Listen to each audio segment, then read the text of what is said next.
Hello everybody and welcome to solo slash duo rolling. Hope all the audio levels are good. We will surely find out shortly. So if you are new to solo rolling, first off, welcome everybody to my first stream of 2021. We have had one stream in 2021 so far. That's pretty crafty. But I wasn't invited to that one. So Happy New Year, everybody. Joined with me today on this side, my inverted side, Jeremy Fair, which we will surely get to and introduce our characters. But just in case you've never watched solo rolling before, what we do here is it's usually just me playing Dungeons and Dragons by myself without a DM, playing through pre-made adventures from DM's Guild where they're kind of like choose your own adventure books, but mixed with Dungeons and Dragons. So a lot of fun, highly recommended. This one, however, is a little bit different. And I'm doing this recap for those that missed the last stream, which was, geez, when was that, Jeremy? 3 weeks ago? Yeah, that was like at least a week before the holidays. Yeah, it's been a while. So for a recap for both the listeners or the viewers and for Jeremy, what this system changes is it's for two characters, so you can play it solo, or like we're doing, you can play it with two players. So myself and Jeremy will each be controlling one PC. And we started out level 1 last game, and there are 5 quests total in this book. And they're meant to usually take like 30 minutes to an hour each quest, but the first quest with me and Jeremy learning this new system took us a little bit longer. We only finished 1 quest, so we will now be level 2. And the way it's different than normal D&D is there are phases where we pretty much, it's a lot of randomization where we go to a location and then we roll for encounters and then we pick hero phases of what we're going to do. And it's mostly us trying to collect enough quest points to advance to the second portion of the quest. And then the third and final portion of the quest. And when you complete a quest, you level up, go back to town, and it's as if we're starting another quest. So the goal tonight is for myself and Jeremy to do at least 1 quest, hopefully, maybe even 2. So we'll see how far we get there. And I will be playing Jake the Dwarf. I am a cleric of the life domain, and of course I am a dwarf, and a pretty big scaredy cat dwarf. And I'm joined with me as Jeremy. Who's your character you're playing again? I am playing Krivishek, and Krivishek is a brass dragonborn, and I am a paladin. The deity that I worship is Bahamut, the god of all metallic dragons, so that's fitting for Krivishek. And yeah, I have not got to pick my subclass yet because I'm not a cleric, but we will get there soon enough. We will. And yeah, before we do start, real quick, it does look like something happened to my chat bot, and I'm sorry, everybody. And I'm also, chat is flying by tonight, so I'm sorry that I'm not really keeping up with it. I apologize. But also, I apologize because the chat bot doesn't seem to be working, so let me real quick, before we get started and start having a lot of fun, and I forget about this, we are doing a giveaway on our Majestic Goose Twitter page, and yes, Clancy broke my chat bot. It wasn't working for That's Pretty Crafty either Tuesday, so I'm not sure exactly what's happening, but I'll figure that out. Yes, we are doing a giveaway. This gorgeous dice vault. Oh, come on, green screen, help me out. Help me out. Made by Zoltar, aka Zoltar's Bazaar. Oh, I opened it the wrong way. That worked, though. And 2 sets of dice that you probably can't really see at all. But yeah, it's gorgeous dice vault / dice tray. Amazing magnets. We're giving away the tray and 2 sets of dice to 1 winner tomorrow. All you need to do is go there, follow us on Twitter, at Goose Majestic, and like and follow that post. And now that I'm done sounding like a walking advertisement, I think Jeremy and I are ready to pick up our second quest. I've learned from last time. I look super pale in this lighting. I'm not sure why. Yes, Danny, you can enter. I learned from last time to have 3 tabs open on my Adobe Reader. So I've got the quest, the quick reference sheet, which me and Jeremy used a lot last time, and then the random locations table. And I'll probably be doing a lot of narration / talking out loud as we're going through, as just to, again, remember the rules of this system for myself, Jeremy, and for you all watching. So mainly for me, though. Yeah, mainly for Jeremy, yes. Kron's Stragglers, level 2. After the villainous orc Kron... Oh, should we maybe mention what we did last time, Jeremy? What that first quest was, if you remember? Yeah, I think we can I think we can certainly try that. All I remember is that we were... And honestly, I feel like this was like the second area we went to. I feel like we were in this open area with this forest, and there was trees everywhere, and there was like a hole or something in the middle, and we fought some stuff. That's all I remember. If you want to help me out here. You know what? I will, because I can scroll up real quick. And, yes, of course, we were approached by this group of monks from a temple. And there was some evil, fiendish infestation of one of their temples. And they wanted us to go and clear it out. We got jumped on the road out. And then we found the Rune Temple, and I did really bad. We could not find the entrance to the temple for a long time. Jeremy got stuck up a tree, I think. Krivishek did. We finally found the dungeon, and then, Jeremy, you remember, we absolutely wrecked the 2 mains, I think they're called, in the dretch. Mains and a dretch. Yeah. And they were in, which is actually the map that is still up on Roll20 right now above me, because I haven't put in the new one yet. So then we returned to town, and now, after the villainous orc Kron Viverk was defeated, his army of goblinoid mercenaries scattered across the realms. One notorious lieutenant of Kron's, Tarek the Ruthless, has fled north, leaving a trail of blood and pillaged settlements in his wake. You have been hired to track him down and bring him to justice, dead or alive. But if alive, the reward will be higher. Ooh. That could be tricky, Jeremy. If alive? Yeah, if alive, the reward will be higher.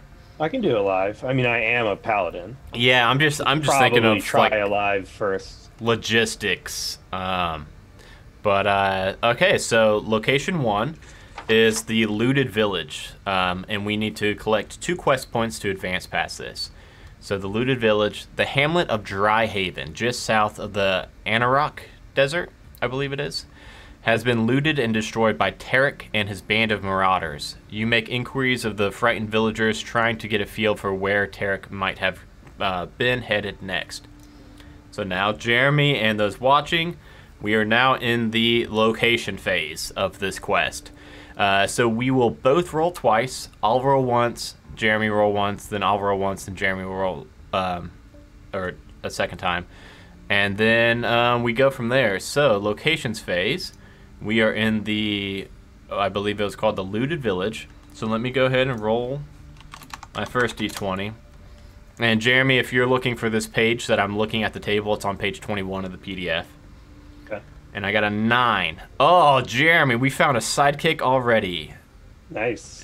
Because our other sidekick we had from last game, I think, got bored with us and left after one quest. Shauna.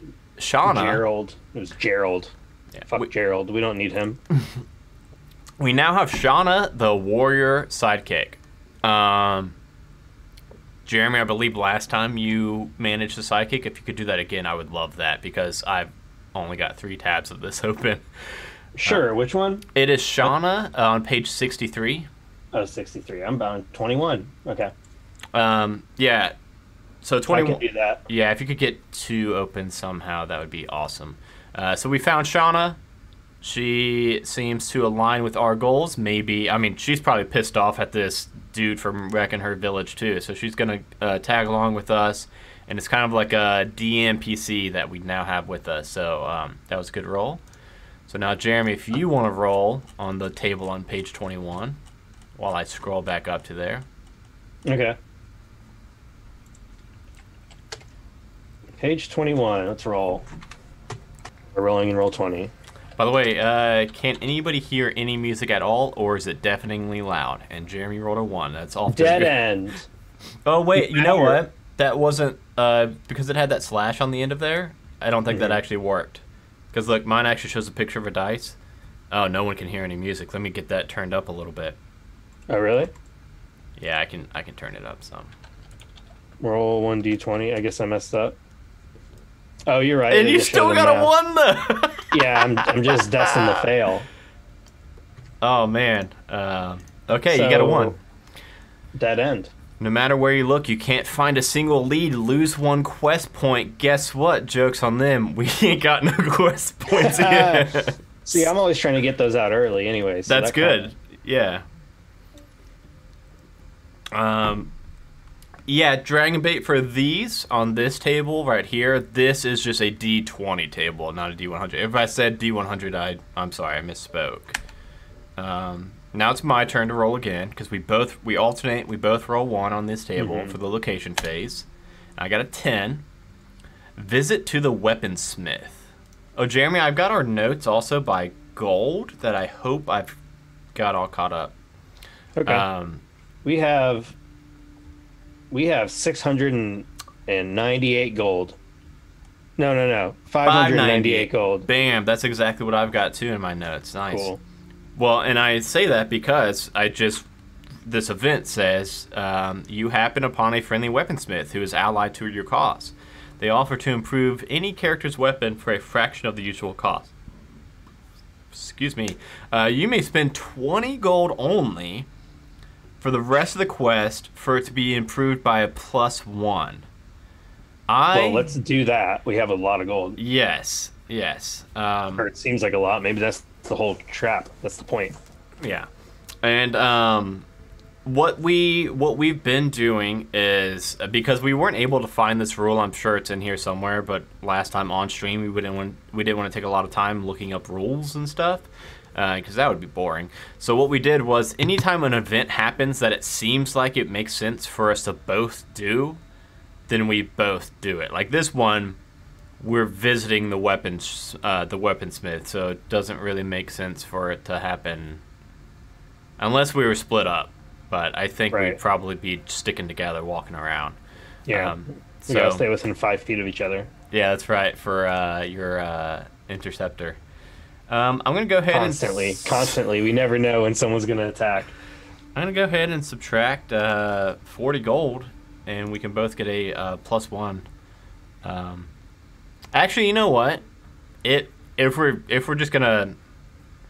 Let's err on the side of not trying to cheese it too much. And how about you just take that? Because I don't think I'll even use mine ever. And I don't know if this guy is that nice enough to give us both a +1. So instead, how about you just take the +1 and we'll just pay 20 gold. Because like I said, I don't think I'll ever use my weapon. Really? Yeah, because, I don't know. I've got like Sacred Flame and stuff. Oh yeah, you're a cleric. Oh wait, no, hey. The opposite of a cleric. Paul, the author, said we're allowed to both buy one. So I am buying one too. Because I realized that I've got a Warhammer. Thanks, Paul. Yeah, thanks, Paul. Yeah, we've got the author in chat, so now if we ever run into any... he doesn't want to see us die. Good.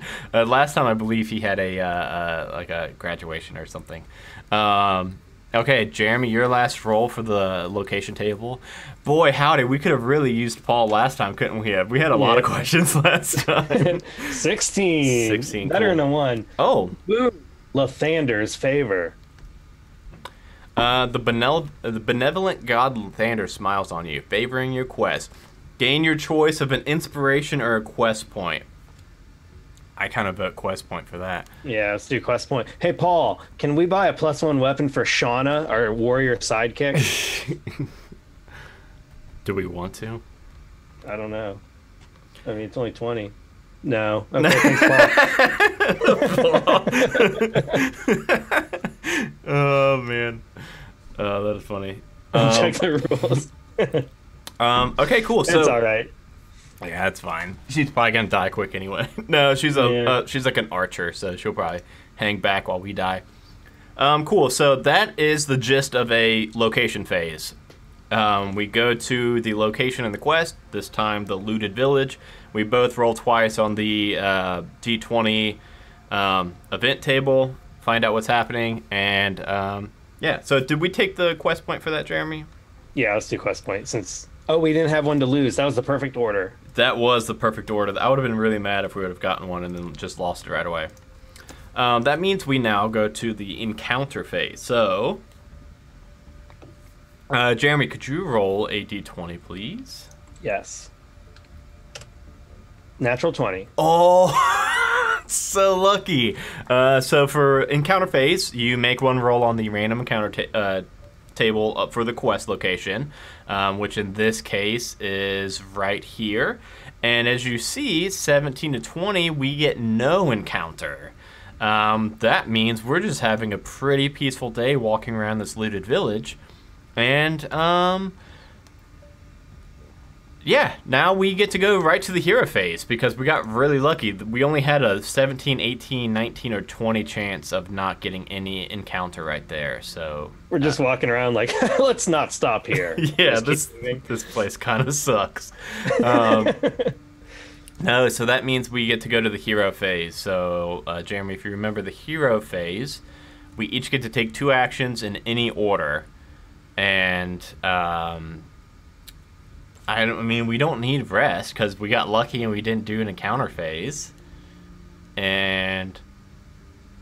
yeah, I'm ready to go. Krivishek's getting a little restless. I think I'm going to... I would like to... This is one thing that I do have to scroll up a lot for to really remember what these hero phase actions are. I would like to do gather information. Oh, you know what I don't have pulled up on my 3 monitors with everything all scattered about? What? Is I don't have D20 or D&D Beyond pulled up my character sheet. So if you want to pick what you want to do for your hero action first, I'm going to do at least one gather in... Oh, Paul, this is another question we had. So, it says, once per round, a single character can make one of the following checks. Does that mean we each can make a check? Or can, if one of us takes that action, is that it?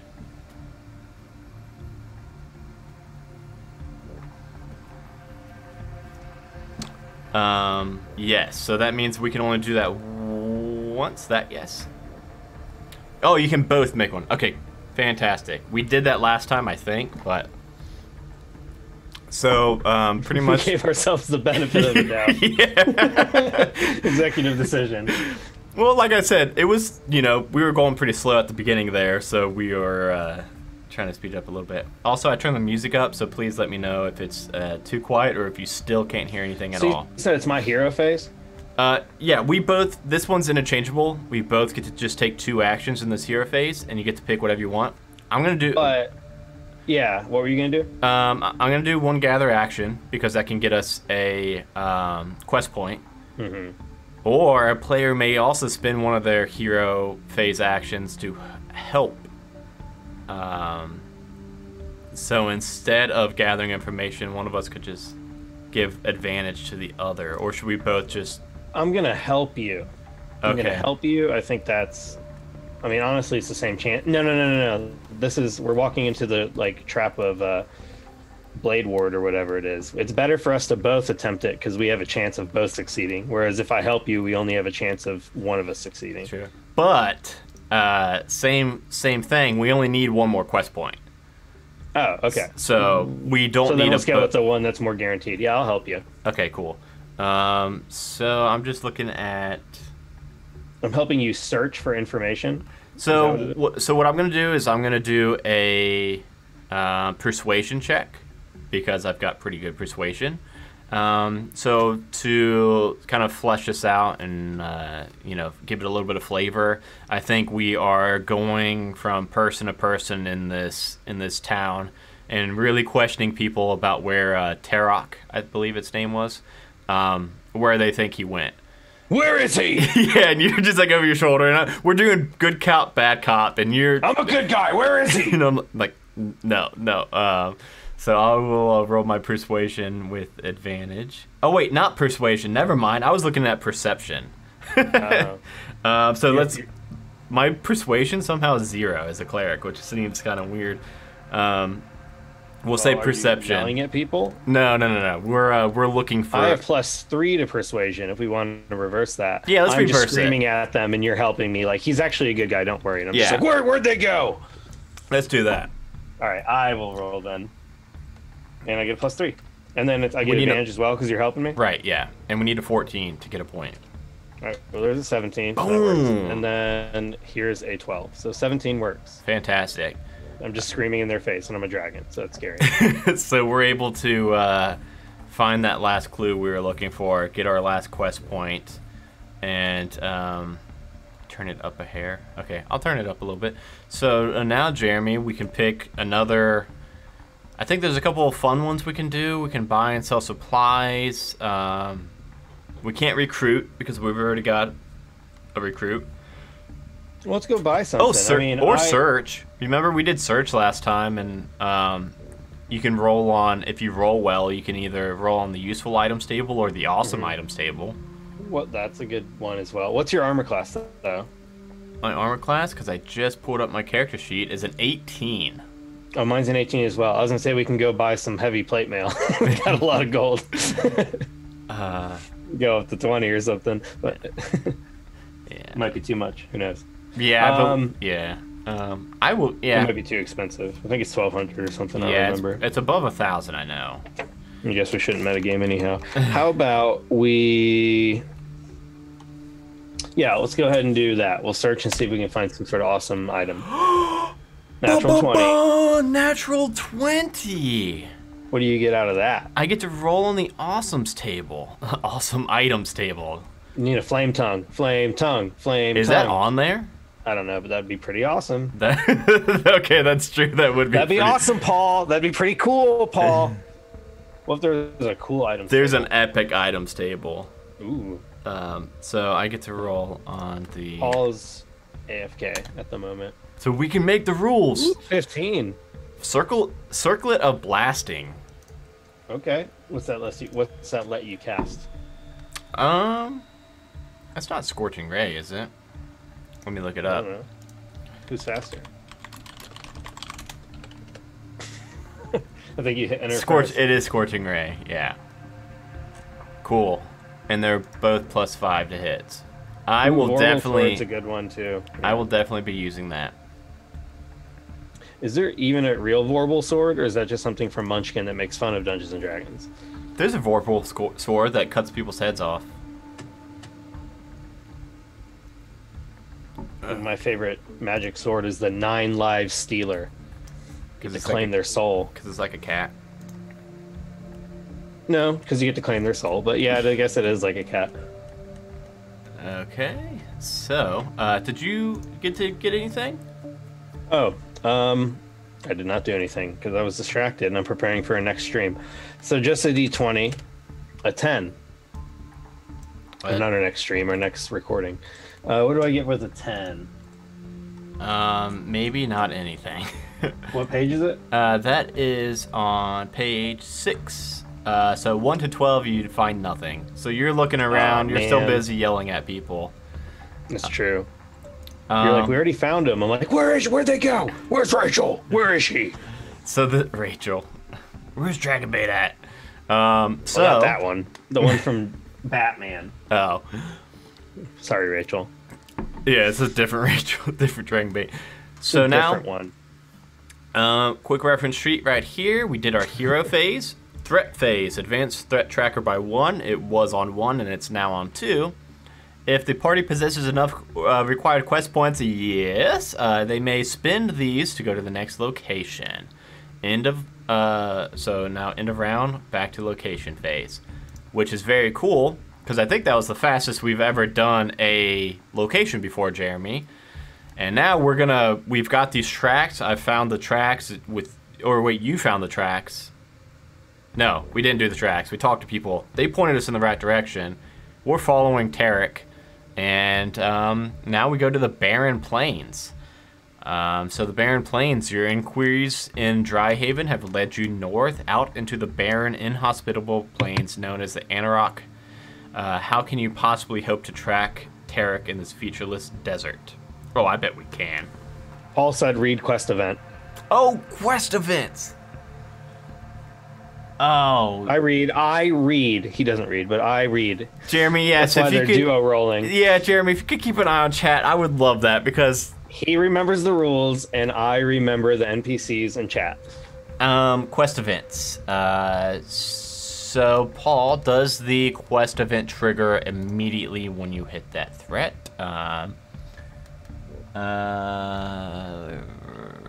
Quest event Adam, yes, okay. So, we hit 2 threat.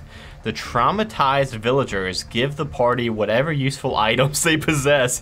Each character may roll once on the useful item table. Also, the party may spend 30 gold while in the village to secure the services of a tracker who can help them get across the... Alright, Jeremy, so we both roll a d20. See, I would have missed this. I would have missed this if you weren't paying attention to the track. I know, it's stated in order on the reference sheet, Adam. It's just like a board game rulebook. I don't know why... Because we're both getting ready for that next event. I got a 9. So it's useful items. For your 9, you got a navigator's tools, which may come in handy right here. Oh, I got a potion of healing, which is definitely going to come in handy. Do you want to spend the 30 gold to hire a tracker? I think that would be nice. Yes. Are we allowed to have 2 NPCs at once? Yeah, Paul, are we allowed to have the tracker with sidekick? Because I like the sidekick more. Yeah, if not, I really like Shauna.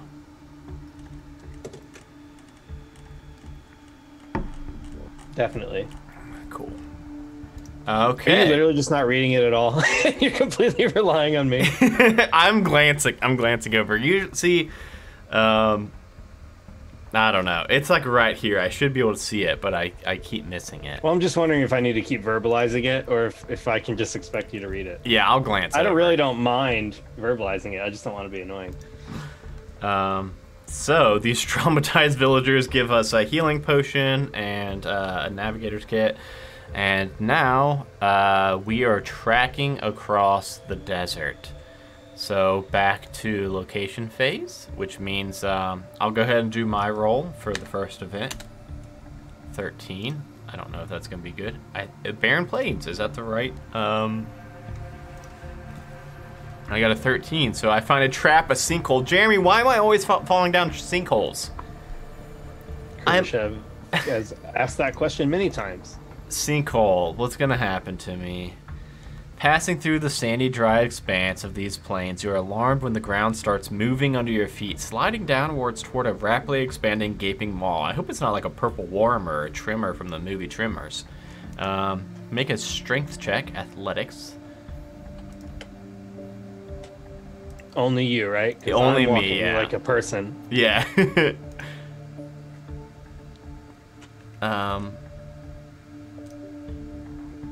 Oh, 20. I forgot to do athletics, but that will work.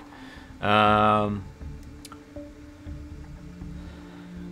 I could have done a perception check, and my perception is way better. But either way, it worked. If you fail, choose between losing a quest point or taking a point of exhaustion. But I'm able to just muscle my way up out of that sinkhole. So, Jeremy, if you are ready to do your roll on the location table. All right. Straight D20, right? Yes, please. 11. 11 in the Barrens Plains. That is Mirage. It's a Bane. In the distance, you see what looks like a copse of trees, and even think that you can see water there, shimmering in the haze. Make a survival check, please, Jeremy. All right. That's going to be... This is another one where... Wisdom, +1. It's another one with what? 17. 17. I was going to say that's another one where if you would have failed, we would have lost a quest point but not had any quest points to lose. But you were able to quickly see through that illusion. While I roll a 5 Monastery. Why is there going to be a monastery out here? That's kind of creepy. You happen upon a monastery of friendly and benevolent monks in the middle of this wasteland. It seems that they appreciate the solitude that the endless expanse provides. You linger a little while in the tranquil oasis until the end of this quest. You have advantage on wisdom saving throws and ability checks. I think that's another one where, unless like I was like, no, Kriv, you stay outside. I think it makes sense for both of us. But I don't know. It says you can never have less than 0 quest points. That's good, because we would have had that happen a couple of times. All right, Jeremy, you want to roll your last event roll? Yes. Not event roll, my bad. I know what you mean. 13. 13. Is that what I got already? That is what I got already. Another sinkhole. Now yeah, as I'm talking about how like I walk normal, I just fall into a sinkhole. So you will make an athletics or a perception saving throw or check. Oh, so I haven't fallen yet. Right. You might be able to see it. Well, perception for sure. That's +3. I'm gonna see if I see it. See if you see and it. I don't at all. You do Natural not. 1. Natural 1. I'm so busy talking shit. I'm just like, ha ha ha, you don't even know how to walk, and then I fall in a hole. But guess what? That means you choose between losing a quest point or taking a level of exhaustion. Now, can you choose to take a quest point if we don't have any quest points, or would we need to take... Nope, yeah, I'm going to choose to lose 1, and we can't go below 0. Your turn. That brings us back up to the threat phase. And so, one more question, Paul. Does threat reset? Meanwhile, Shauna's just shaking her head. Yeah, Shauna's just over there shaking her head. Does threat go back to 1 in between quest, Paul, or does it keep going up? As in, should it still be at 2 right now? And while we wait for Paul to give us the 50th answer to a question tonight, you want to roll the d20 again for the encounter? Because you did so well last time. I am very good at pressing the up arrow. 4. Not really. That's going to be the hardest fight. Yeah, but it's not a natural 1. That's true. So what we're going to have to fight is 1 warg and 1 goblin. So let me actually get the map on the screen, because Paul says no threat progresses throughout the quest. No, because it triggers quest events. Okay, cool. So last time I think I was restarting it after every quest, which now I'm looking at these quest events and it wouldn't make sense. Paul is the third party member. Paul is the Where's the 4th one? Cause Shauna. Paul's like our DM. Yeah. Okay. Hey, Jeremy, could you get our characters on that map and maybe delete the old maps? Yes. Jeremy is the chat moderator, the NPC moderator, and the Roll20 moderator. So... which one do you want? The desert? Yeah, the desert is the one that we're supposed to be at, and we're about to fight 1 warg and 1 goblin. So, I think I might have stuff for that. Let me see if I can find... No, you can. What are you looking for? I'm looking for. Just type it in. Yeah, I'm looking for a warg and a goblin that oh yeah, you don't even need to have it. You can get the free one. So you just type in goblin, and it pops up. Yeah, well, those are a bunch of dead goblins here. We'll put this guy, and then I've got the warg. Just 1 second. Nice. It's one of my favorite assets that I've got in Roll20. If I can find, yeah, there it is. It's a little after Christmas, but it'll do. It's a big wiener dog in a Christmas hat. I forget where our characters are too. They're probably somewhere under those maps, right? Oh, we have to just drag them over. It'll probably be easier that way. There we go. Yeah, that's why I don't like you layering the maps. But Sorry. I do understand it's easier than having to change the perspective every time. Yeah. Okay, well, everybody, we are ready for our first fight of the evening. I'm feeling good. Last game we were level 1. We're level 2 now, and I feel like the jump from 1 to 2 is a really big jump. So, I forget if there is like a fight table for this, or if we just use the. Since this is like a random encounter fight, I believe we'll just be just kind of going with what we think they would be doing. Yeah, I think that's what we do. Okay, so let me pull up the stats for those bad boys, and we can go ahead and roll initiative, Jeremy. Okay. And Jake got a big 4. You want me to roll Shauna's, or you want to? Well, see, I got an 18. Shauna is going to get a +3 to her roll, so I can do that pretty quick. Yeah, you're going to do that, and I will roll for the others. Shauna gets a 17. Nice. You guys are doing way better than Jake the Dwarf is. I'm realizing now it would have been way better if I would have named him Jake the Dwarf, and then he would have been anything, literally anything but a dwarf.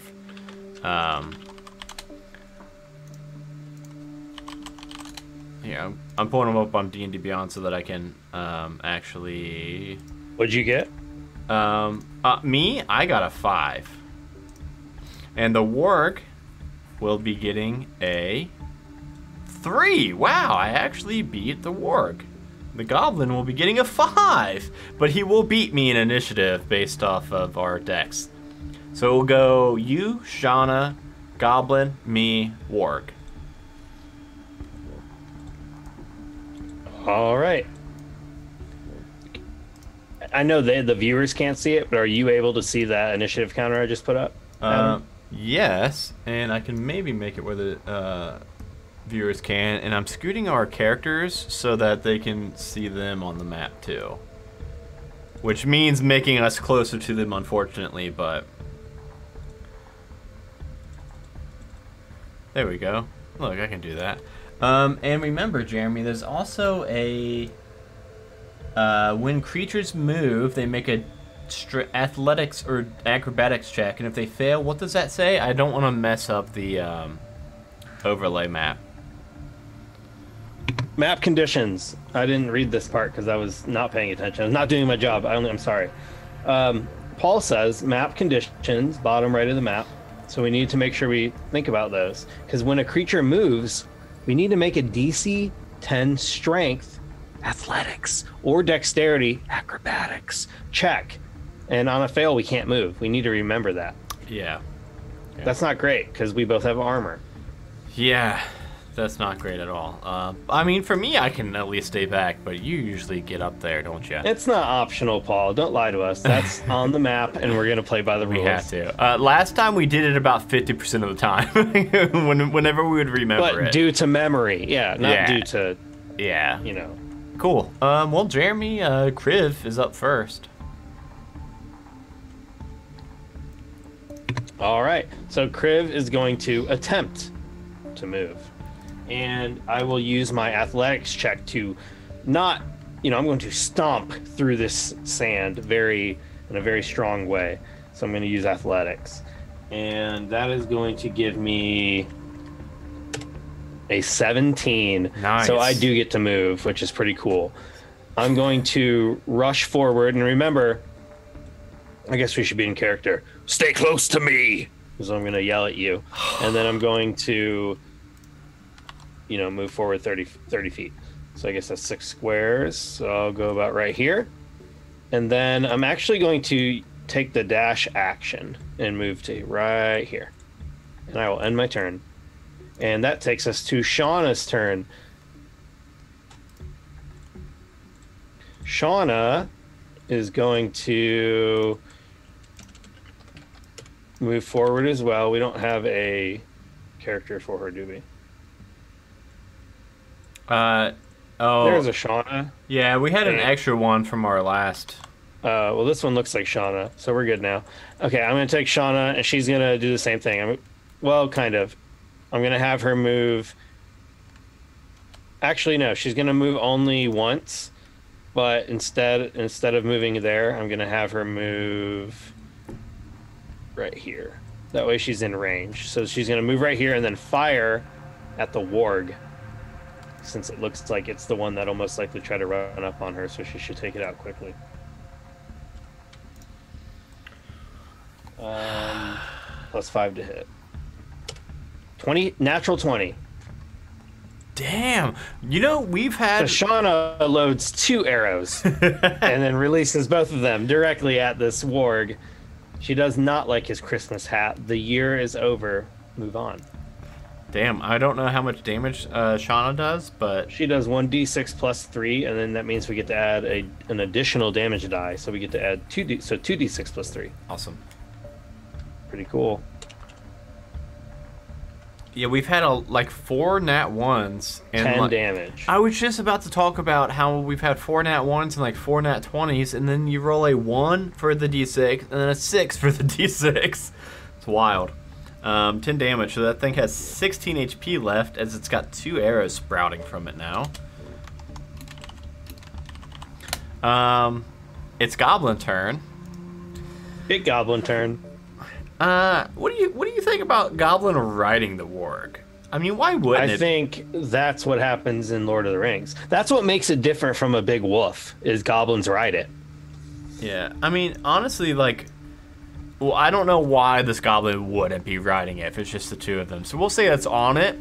So we'll say that it's gonna stay and not move, and instead it is going to just shoot at the closest target, probably. I wonder who that is. Whoa! What's the warg's initiative? It will go after me next. It rolled a 3 or a 4. So this goblin lines up a pretty nice shot at this big dragonborn Krivoshev. But I know you said earlier that your armor class is an 18, which means that it's gonna just barely raise your shield in time and get this arrow knocked away to the side. And that's all it can do. Yeah, but my armor's at 18 at the moment because I got that nice shield ready to go. Cool. So it's my turn. And I know Krivoshev just yelled at me to follow. Yeah, I'll try. I forgot. Nothing bad happens, right? You just have to roll to see if you can move. But nothing bad happens if you roll bad, other than you just can't move, right? So I'm... yeah, I don't think so. I'm going to try to stomp real hard in your footsteps. I rolled a 9. My stubby dwarf legs are stuck in the sand. So I'm just going to have to stay back, and what's this distance looking like right here, huh? You're about 66 feet away. They're about 95-ish. Sacred Flame is only 60 feet, unfortunately. So if I'm gonna hit one of them with something, it's gonna have to be... Okay. Sorry, I should have really had this planned, shouldn't I? I am going to... I'm worried about that warg. It's a large creature, and it looks like it's got some mighty chompers on it. So what I'm going to do is I am going to cast Guiding Bolt on it. Because Guiding Bolt's one of my favorite spells. A 20 to hit. 21 radiant damage. So... Jeremy, I rolled a 5, 6, 5, 5 for 46 on that. So dang near max damage. So my legs get stuck in the sand. I'm getting a little peeved off at it. But at the same time, I really like being able to just stay in the back and not be close to these things. So I just start to kind of conjure up this glowing ball of light and just softball pitch it underhand. And hit the warg straight in the face. It's already got the 2 arrows sprouting of its shoulders. And just it goes face to tail, big shockwave, and all 4 legs sprawl out and it hits the ground, and the goblin's just left sitting on this dead warg now. Oh man, that was quick. That was really quick, yeah. I mean, 21 damage. That's crazy. I just looked back like, okay. You decided to show up. And now it was going to be the warg's turn, but I guess we're back up to you now. Yeah, and I just added him to the initiative. But now he did. Okay, actually, instead of that one, let's do the big old X. All right, so on my turn, I will move forward, and that little goblin who has just collapsed on this, you know, he just like lowered down as this ward collapsed below him. I'm charging for him, and I'm going to attempt to swing at him with my battle axe. Goblins have pretty decent armor, actually, which is kind of wild. Yeah, but it's just one of them, so they don't get to use their... That's true, their pack thing. Which I don't know about, because I'm not me. No, remember, we said we were metagaming the hell out of this, because we didn't want to die. The cat just did something, I don't know what it was. I heard a lot of stuff slamming around. Yeah, that's what I was saying. I don't know what he broke, but something got broke. Sorry, I was distracted again by Togepi. 1d10 plus 3 because I have a whatever weapon, so that's pretty good. Okay. I'm going to hit him for 14. Does that hit? No, we were looking for a 15. Really? Yeah. Wow. That's what I was just saying. Goblins have pretty good AC. He's got leather armor, so I don't know if he's just too nimble for you or if you didn't swing hard enough to get through that leather. Yeah, I'm thinking he's just really small and fast. You know what it might have been? I charge at him, I swing my axe, but it's like, you know, since everything happens at the same time, it's right when you hit him, and so when he dropped down that extra 2 feet or whatever, I wasn't expecting him to, you know, not be there. Yeah.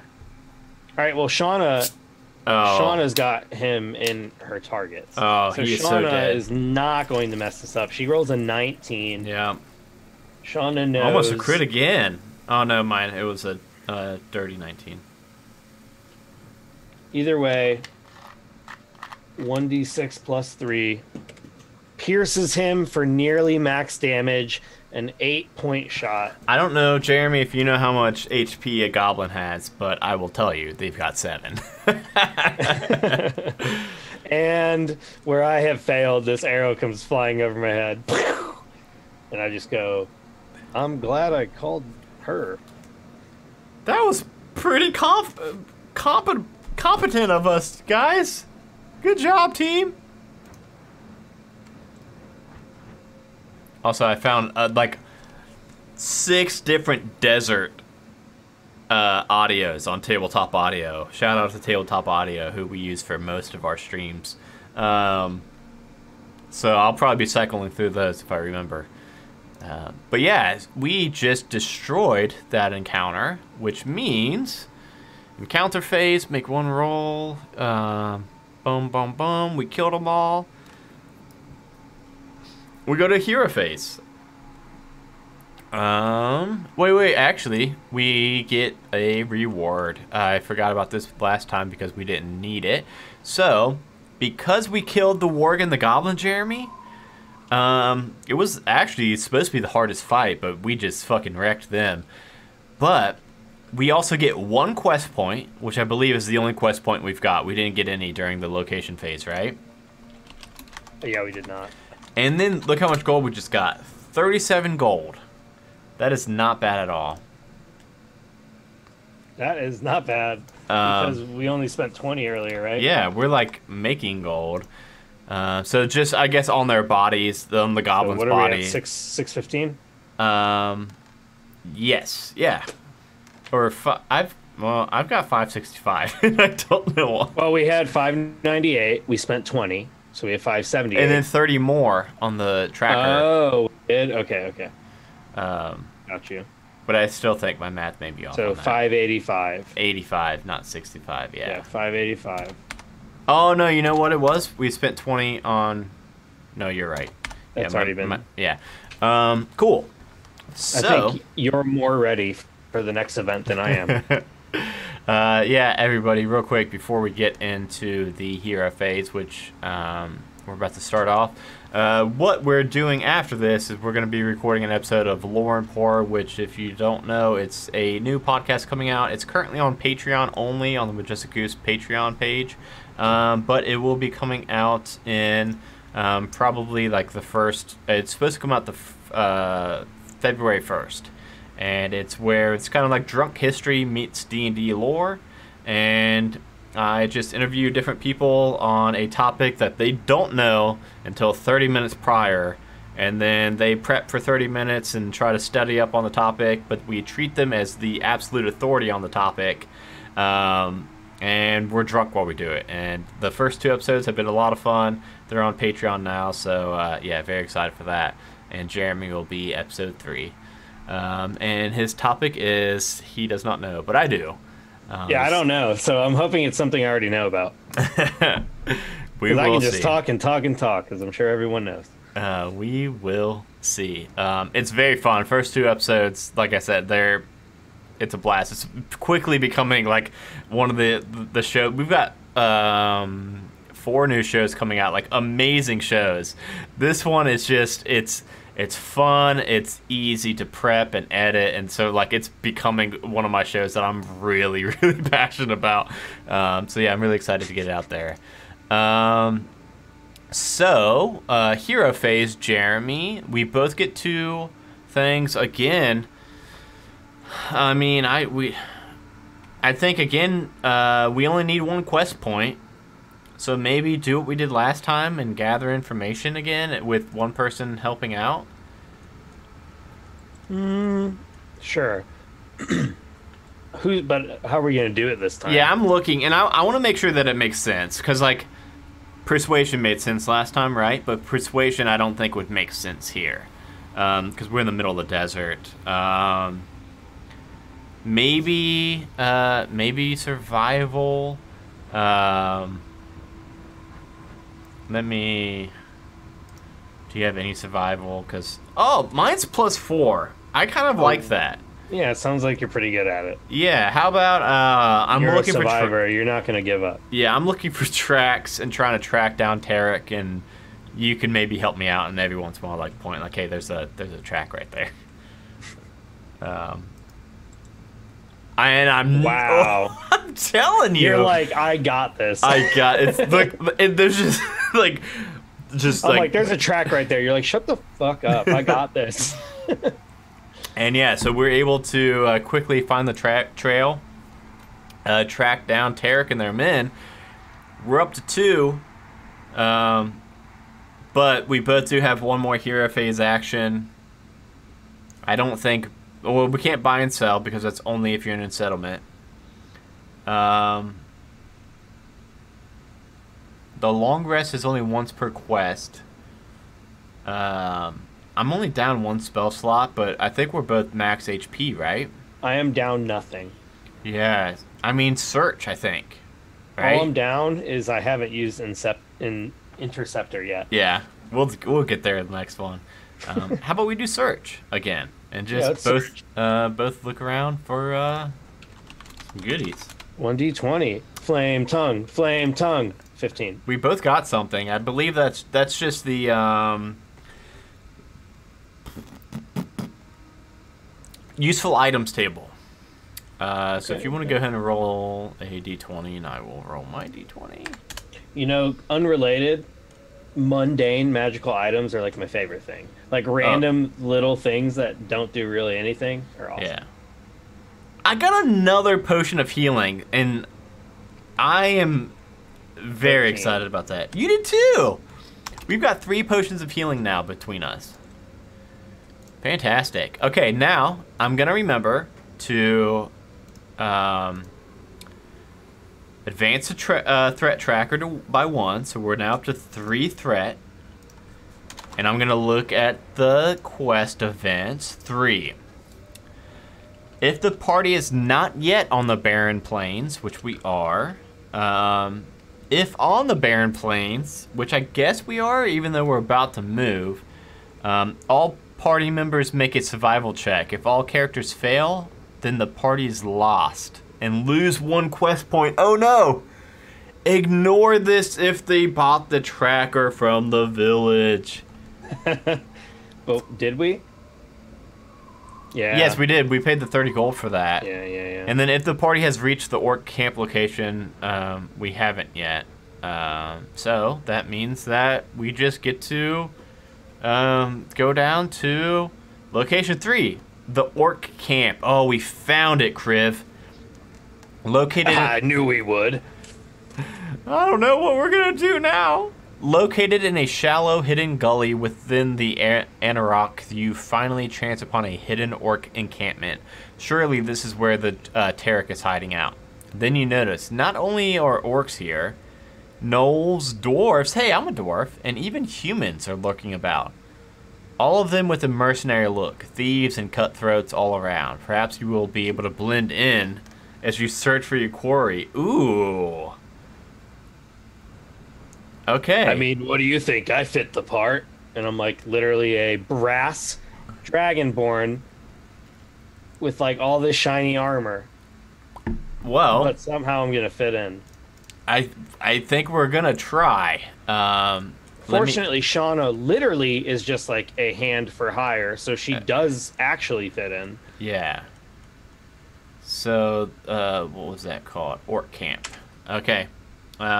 I'll go ahead and roll my location thing as we go in and try to blend in. I got a boon. Okay, boon's the good one, not the bad one. What page is the orc camp? That is 24. 24. Okay. Innival Smiles or something like that. The orc god of war Innivil is aligned with your cause and is pleased by my prowess. During your next encounter, you may choose one attack to make with advantage. This is one of those weird ones where I don't know if it's for both of us or not. Well, I don't think it would be because I rolled and you rolled, so I probably just get the benefit of what I rolled, right? Okay, what'd you get? Well, while you're going off to talk to these people, I'm just going to go buy supplies. I'm not even going to try to fit in. I'm literally just here to buy some stuff. Buy supplies. Nice. So I'm just going to go walk around. Like, who's fitting in more than someone who's literally just here to shop? Yeah.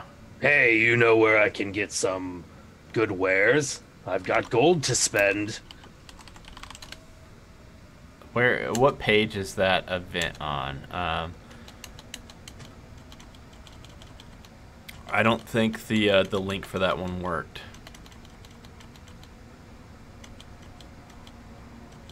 Why is it soon? Oh, come on. My what's it called? Adobe Reader is not helping me out right now. It says item buy supplies. Man, I don't know what page that is on. Or if you can just... I don't know what exactly you can buy. Let me see. I think these are in alphabetical order. So... buy supplies should be it, maybe? Well, when I search it with Control F, I think it's just buy supplies from like the handbook. Oh, just like just general items that are available. Yeah. In that case, I'm gonna go ahead and roll my D22. My second one, I mean. 14. Orc whiskey. You find a bottle of orc whiskey. Any charisma-based checks against orcs and goblinoid creatures here have advantage. Heck yeah. That could probably come in handy. So while we're here, I'm going to buy 2 potions of healing for We're 100 gonna have gold. 5. And that only costs 100 gold, so that puts us at 485. I think they're worth having. I do too, yeah. Especially and because we're carrying all this gear forward, and we've got 3 more quests in this book to do. True, but to be fair, I feel like Sean is really carrying us. I'm gonna go. And then I'm gonna also just while I'm here, just go ahead and pick up one of those good old flask of alchemist fire. Go ahead and grab one of those nice Molotov cocktails rather. So we are at 435, but we have 5 healing potions and 1 alchemist fire. That's not bad. And then I'm going. Is there anything else you want me to? Well, I guess I couldn't consult. I did my second roll already. If you want to do your second roll. Yeah, I'll go ahead and walk out of the shop and then see what happens next. A 2. A 2, which is Warg fights. Warg fights. Oh no, what is that? I'm gonna bet all my money. Warg fights. You spot a large crowd grouped around a raised platform. 2 caged wargs prowl menacingly back and forth, eyeing each other. A battle is about to go down. The wagers are being taken. So, you know. One of them's named Michael Vick. That's weird. Yeah, I was going to say, animal cruelty, real thing. It's just Pokemon. This fantasy Pokemon, I'm all for it. Any character must first of all commit to making a wager. After you have done this, they make a perception or animal handling. There are 0 questions about the ethics of this. It's just like, make a bet. Yeah, I figure... They're wargs. Yeah. One just tried to eat our ass 5 minutes ago, so that is true. we don't... You owned it, but yeah. Okay, So- let's do it. Okay. A wisdom, a perception check, or an animal handling. Oh, well, first we have to pick how much we want to bet before we... Oh, yeah. Any character must first of all commit to making a wager. Okay, so we don't have to commit to a wager, like a number. We just have to say we're going to make a wager. Are you sure? If you win... Oh, wait, no, it says if you win, means- take back twice the amount of gold you put down. Yeah, I think so we should... making a Yeah, we wager- should. I will bet 50. Do you see what Paul wrote to help us with some Yes. descriptions? Yes. I will bet 50 gold. Okay. That'll put us at 385. Do you want to bet some? I think I'll bet 50 gold. That'll Okay. put us at 315 or 315, 335. Make a perception or animal handling check, DC 15. Take note of successes or failures. Choose whether you want to bet on Chopper or Bone Snapper. Then decide on how much gold you want to put down. After making your choice, make a D20 roll, adding 20 if you succeeded on the earlier perception check. Is it Chopper from Bug's Life? Like, is it, or Ants or whatever? Is it Kevin Spacey? It is Kevin Spacey for sure. It's just Kevin Spacey's face on a dog body. Yeah. So we're gonna bet on Chopper. That's a for sure. Now Because it has Kevin Spacey's face on a dog Kevin body. Spacey from A Bug's Life. Because with knowledge of recent events, he's basically a warg.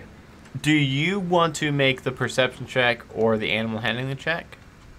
Or I will make a Well, yeah, I'll make a perception check. I think it makes sense for only one of us too, since we're gonna be betting on the same one. I don't think it makes sense for us to both roll. If you know. All right, I'm like using my perception check to pick out the right one, and I'm pretty sure we know Kevin Spacey's the answer. Yeah. I get a 7. Oh, so damn. That's problematic because of the things connected to him last year, so it makes sense that we failed. That does make sense. We definitely picked the wrong one, and we gotta live with that. Shouldn't have went with it. I mean, But now I'm gonna roll a D100, and if we get a 51 to 100, we still win. Oh, Kevin Spacey comes in clutch and still Kevin wins. Spacey pulls through. So it makes us 100 gold. He makes us 100 gold, Yeah.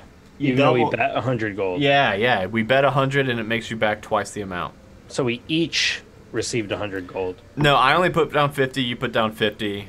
So we each gained So we each what gained we 50. made. Yeah. Plus what we paid. Right. I see what you're saying. Okay. Either cool. way, we're good. Yeah, that was we were nice. Okay. Kevin Spacey just fucked up that other work. Okay, well that was our location phase, and now the encounter phase. You've been rolling the d20s for these encounter phase, so you want to go ahead and roll again? Sure. We got a 4.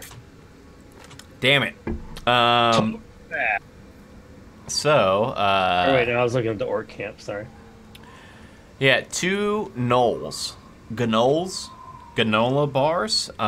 Something like that. I'm trying to remember.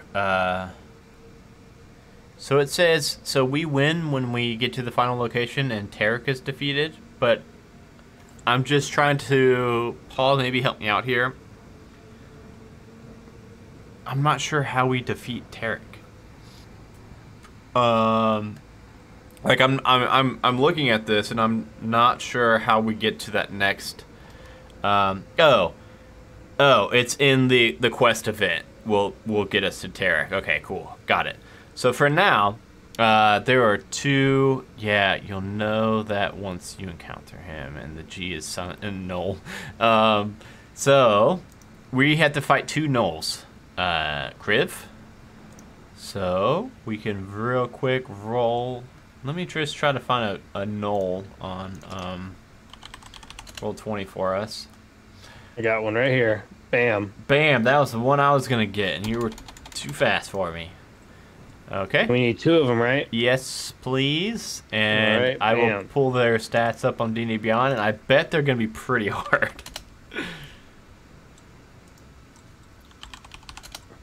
Remember, we get more money if we bring back Tarek alive, so... True, but we also get to stay alive if we don't bring him back alive. That's true. These gnolls look like weird dog people. That's what gnolls are. I got a 20 for my They're initiative. anthropomorphic dog people. Okay, they got a 5 for their initiative. I got a 20 for mine. And I'm going to get a 13. 13. And then Shauna? She gets a 22. Whoa, Shauna is really, really carrying us. So I imagine this fight, like, this fight probably came about from the warg betting. Maybe these were 2 that bet on Bone Snapper instead of Chopper, and they're mad at us for winning all their money. And they just started something. Because remember, the rest of this settlement still does not know that we're not supposed to be here. So I think these 2 are probably just like 2 ruffians that are mad about losing gold. And I see the block of text for the quest event that I'm not going to read yet until after we do this fight. But I'm guessing that we're probably going to have to fight Tarek next.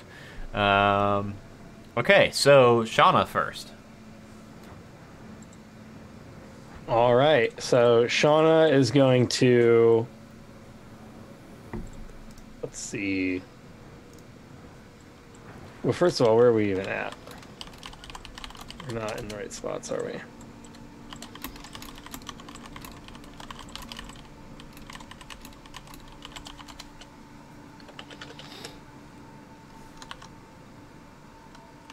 Okay, so Shauna's going to, I guess, move to this well. Then she's going to kind of like, lean up against it and then fire her arrow at one of the gnolls. So she'll fire at this closest gnoll right here. She will get to roll a d20 plus 3, which is a 21 to hit. Would you believe it that does hit a gnoll? All right, so 1d6 plus 3. I should probably get their HP. 7 damage. 7 damage. Wow, that's a pretty big hit on the Sang. Probably like square in the chest. Nowhere near the heart, but like a really solid hit on that. All right, now it goes to your turn. Oh, my turn. Okay. Let's see here. Again, some distances. Just gonna... Cool. I can finally... Because I know we still need to find Tarek, and I think Tarek's probably going to be a pretty tough fight. He's the leader of this whole group, presumably. I am going to just play it kind of safe, and I'm going to just try to tickle this thing's feet a little bit with Sacred Flame, which means that it will need to make a Dex saving throw. A 3! Sucker! So that is going to be... Wow. One... literally tickled its feet. It's the one that got shot with the arrow, by the way. As it just gets its foot tickled a little bit for 1 point of damage. Fuck that cantrip. I'm going in. I'm going to move up, too. Because after... you know, you can use your movement, you know, after your attack. So how I'm picturing this is I just did this attack and it looked so pathetic that I'm like not doing that anymore. I'm gonna run up and I'm gonna use my big ass hammer next time. I'm gonna change the song too. I believe are you next? I believe you are next. Yes, I am next. All right, so Kriv. I guess Kriv is going to. I mean, if I really get to start out right here where I'm already at, then I'm just going to rush forward to the nearest knoll, and this is the same one that already took damage. I am going to go ahead and just use my Divine Smite on this knoll.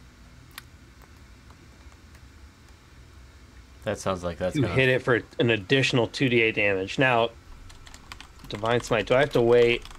I can wait till I hit to cast that, right? Or do you cast it and see if you Yeah, hit? you actually can wait to you roll to hit to see if you hit or not before you expend the spell slot, which is really cool about that. Yeah, that's pretty cool. Okay, so a 19 to hit. It does indeed hit. Is this sorry, is this the one that got shot or no? Yeah, it is. Oh, that thing is so dead. So I'm going to hit it for a 1d10 plus 3 plus 2d6. It's I mean it's going to be close. We'll see. You can it's definitely doable. Yeah, it had 14 HP. Well, I didn't roll the second part yet. Yeah, I know. That's what I'm saying. It had 14 and you rolled 13 and you still have another die to roll, so you definitely killed that. So you can describe what that 12 more max damage. Dude, we have such polarizing rolls all night. Either max or minimum. Either worse. I just run over and just smite this thing's head off. Dang. Pretty cool. And you still only have... cool. Pretty cool indeed, Kriv. Nice job. I believe it's now going to be the last remaining Knoll's turn. I think Kriv might need to go to the Modris Bloodsports Arena. Oh, that would be fun. That would be really fun. This last Knoll is going to... I mean, you just killed its friend, but it's behind you a little bit, so it's actually going to draw a longbow. Kriv. Oh my goodness.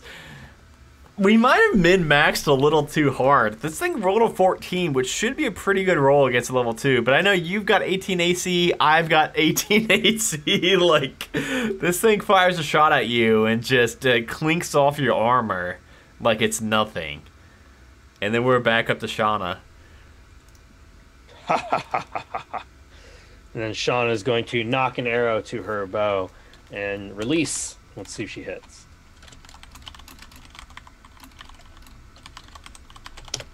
$14 to hit. Oh, that's gonna be close. It's either 14 or 15. Let me see.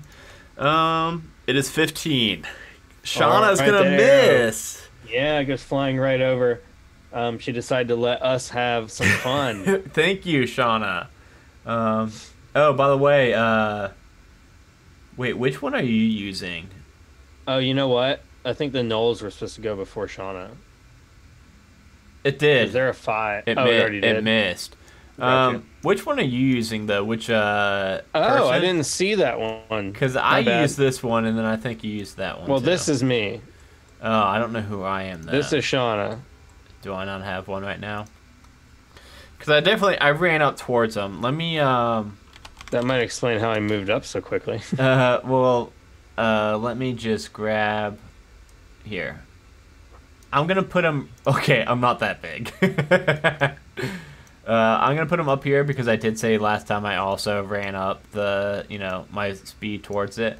So now, like I said, I know somebody in chat, I think it was Sabai, in chat pointed out that I said that I'm never going to use my weapon, and now after seeing 1 damage, I'm gonna use my weapon.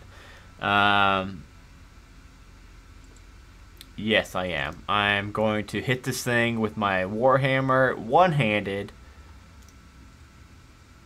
Hopefully, if it's gonna roll. Are you roll? Oh, it's rolling on my D&D Beyond screen very slowly. 1 second, please. It's going. It looks like it's gonna be on a 17 or a 7. That's a 7. Oh no. That is a 7 plus a 4 to hit, which is not gonna do it. So I go up and try to bonk this thing on the noggin. And they've got kind of smallish noggins, so he's able to serpentine away from me. And it's your turn now, Kriv, I think? Shauna, Adam, and then Kriv. Yep. So Kriv is going to step over the corpse of the last one, and I'm going to raise that mighty warhammer and strike one more time with a 15. Just enough to hit. Yep. And I will roll my 1d10 plus 3. 7 damage. 7 damage. Okay. Still alive. But again, very big hit for these things.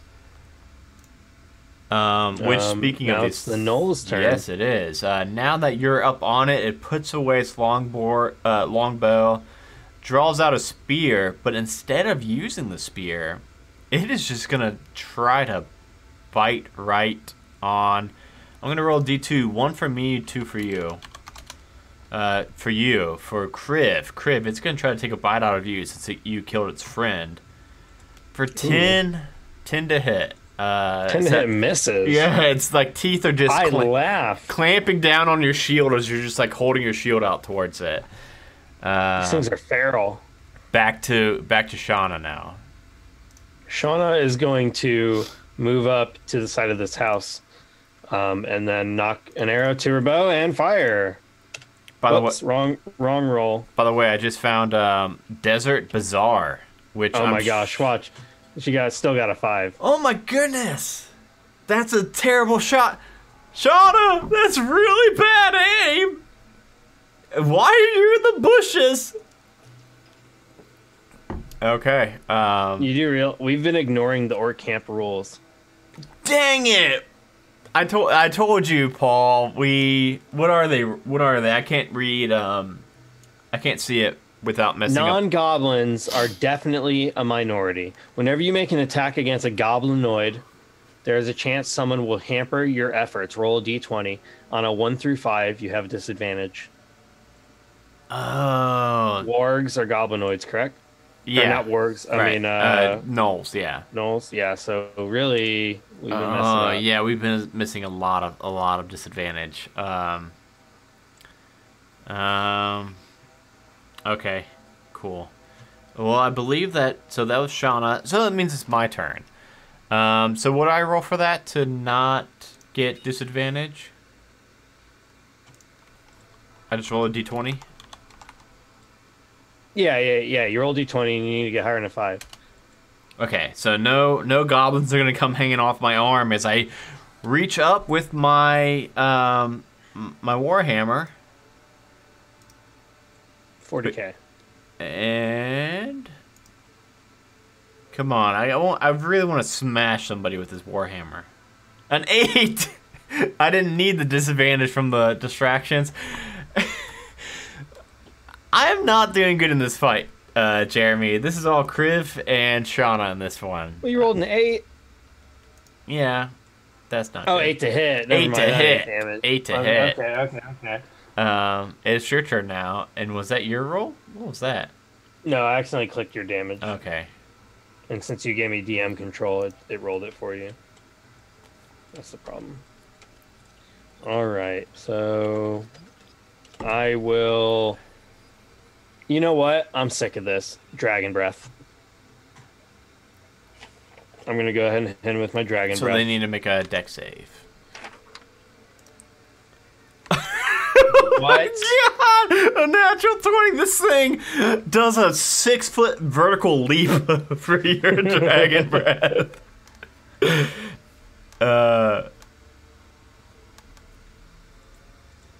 Yeah, awesome.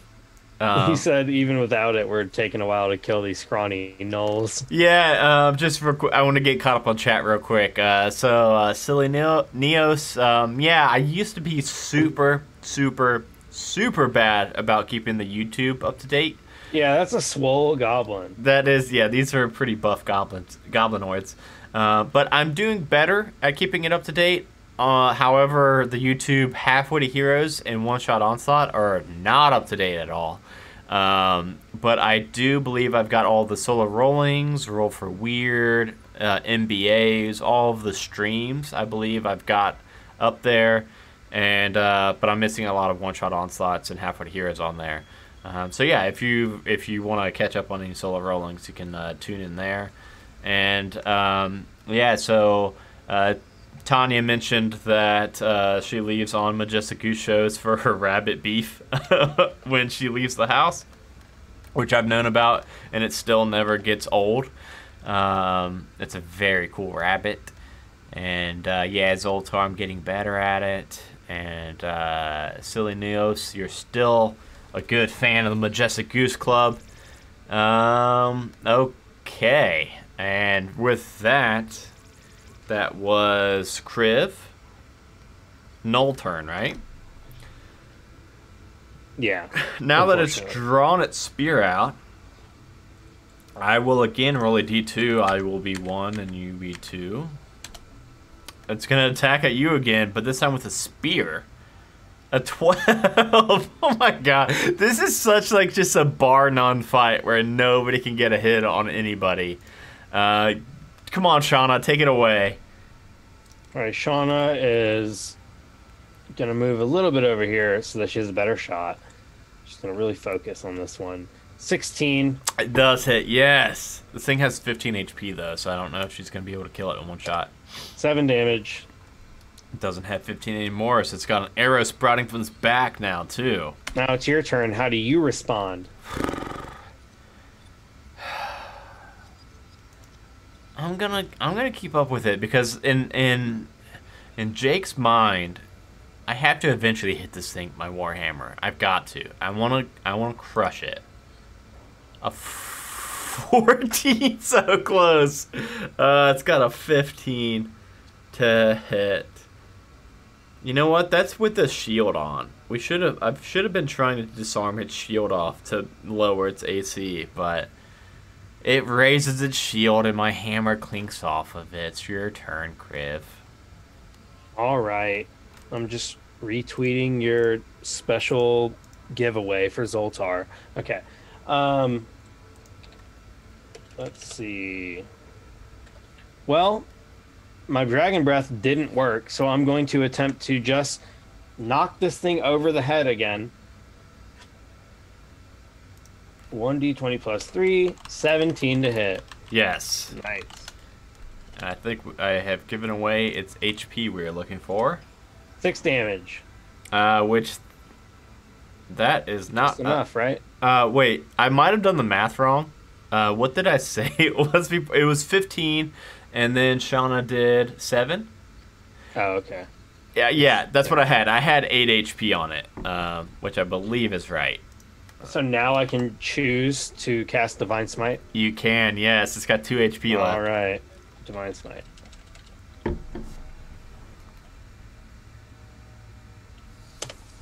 3. A whole That's all we slot. need. Boom! That's all we need, though. Yeah, that's true.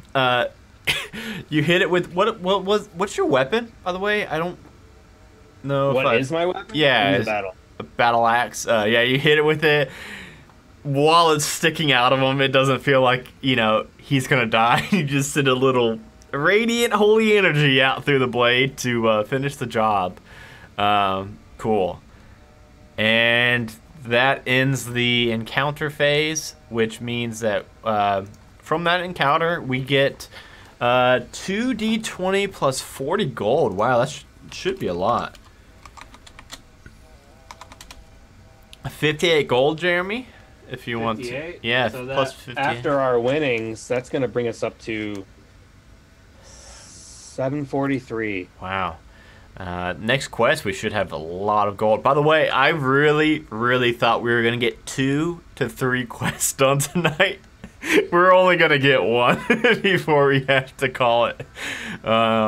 Which is fine. I like doing these a lot. But we're going to have to skip. Well, we got next week, and then we're going to have to skip one. Yeah, and hey, that's an announcement I need to make. We are starting up a new show on the Majestic Goose Network called Eclipse, which is a space-themed D&D show. Jeremy asked me to be a part of it, and at the time I was like, I don't think I can make it. He said the recordings are on Thursdays. He sent me all the lore and stuff for it. I really wanted to play in it, and then I thought, hey, I'm kind of worried about running out of content eventually on solo rolling. So the trade-off we ended up doing is I will be doing solo rolling every other week starting. We will have solo rolling next week off, and then every other week from then on, solo rolling will be a bi-weekly show. And that way on the off weeks, I'll be recording Eclipse, the space-themed D&D podcast for the Majestic Goose Network with Jeremy as the DM. And then on the off weeks, I'll be doing solo rolling.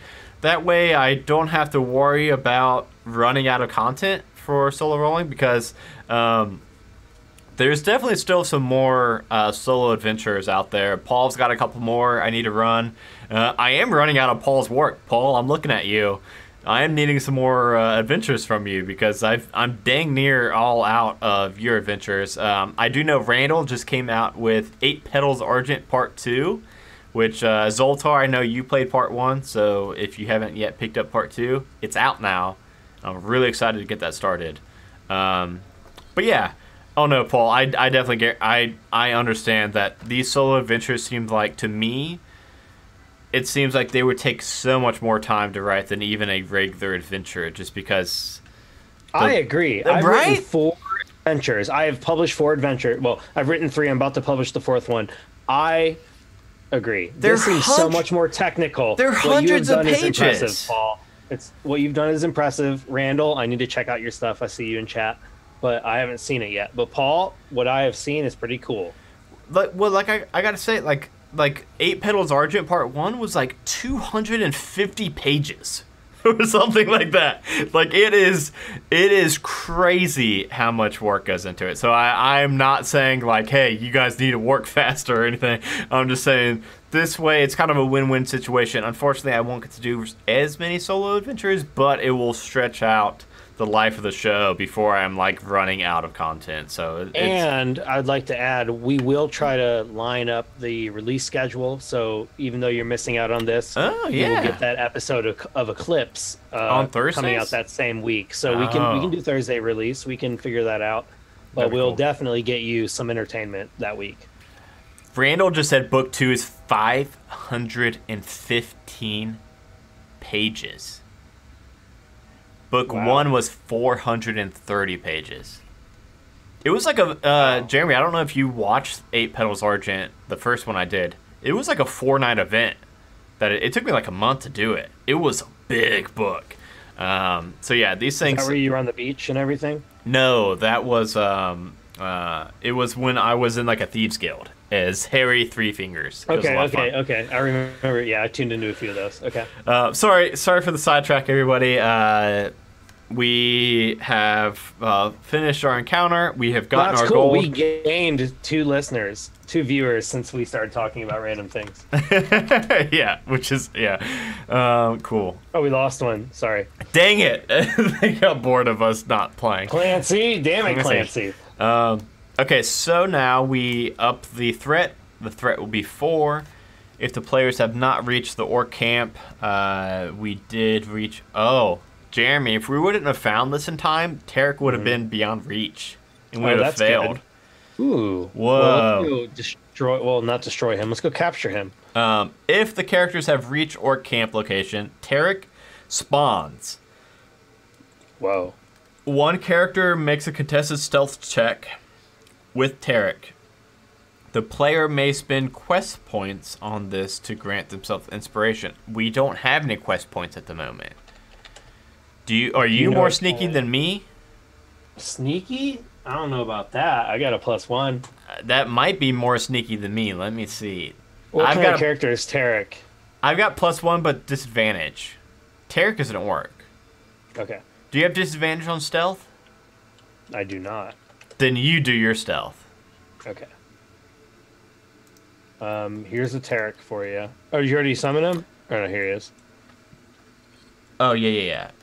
So, Tarek spawns. Tarek? We will see the stat block So you want me to do what? Stealth check? Make a stealth check, please. And what am I trying to do? Like, narrative-wise? Probably for us to get the jump on him and get, like, a surprise round of combat, I'm guessing. Okay. Oh, and I will roll... Natural 20. Oh, my goodness! I'm going to be like, everyone, over here! And we'll all go in the bush. Let's all go in the bush. We're going to all hide right here. We all fit in one square because we got 20. And we're going to... We're like a goblin stack. We're just all on each other's backs. And because we're such a good goblin stack, they think we're goblinoid, so we fit right in. And we're just hiding here as Tarek appears. If the PCs win, we are able to sneak up on Tarek, and he is surprised in the first round of combat. Go to Tarek's combat sheet. Internal error happened on that. So, oh, no. What? One of my I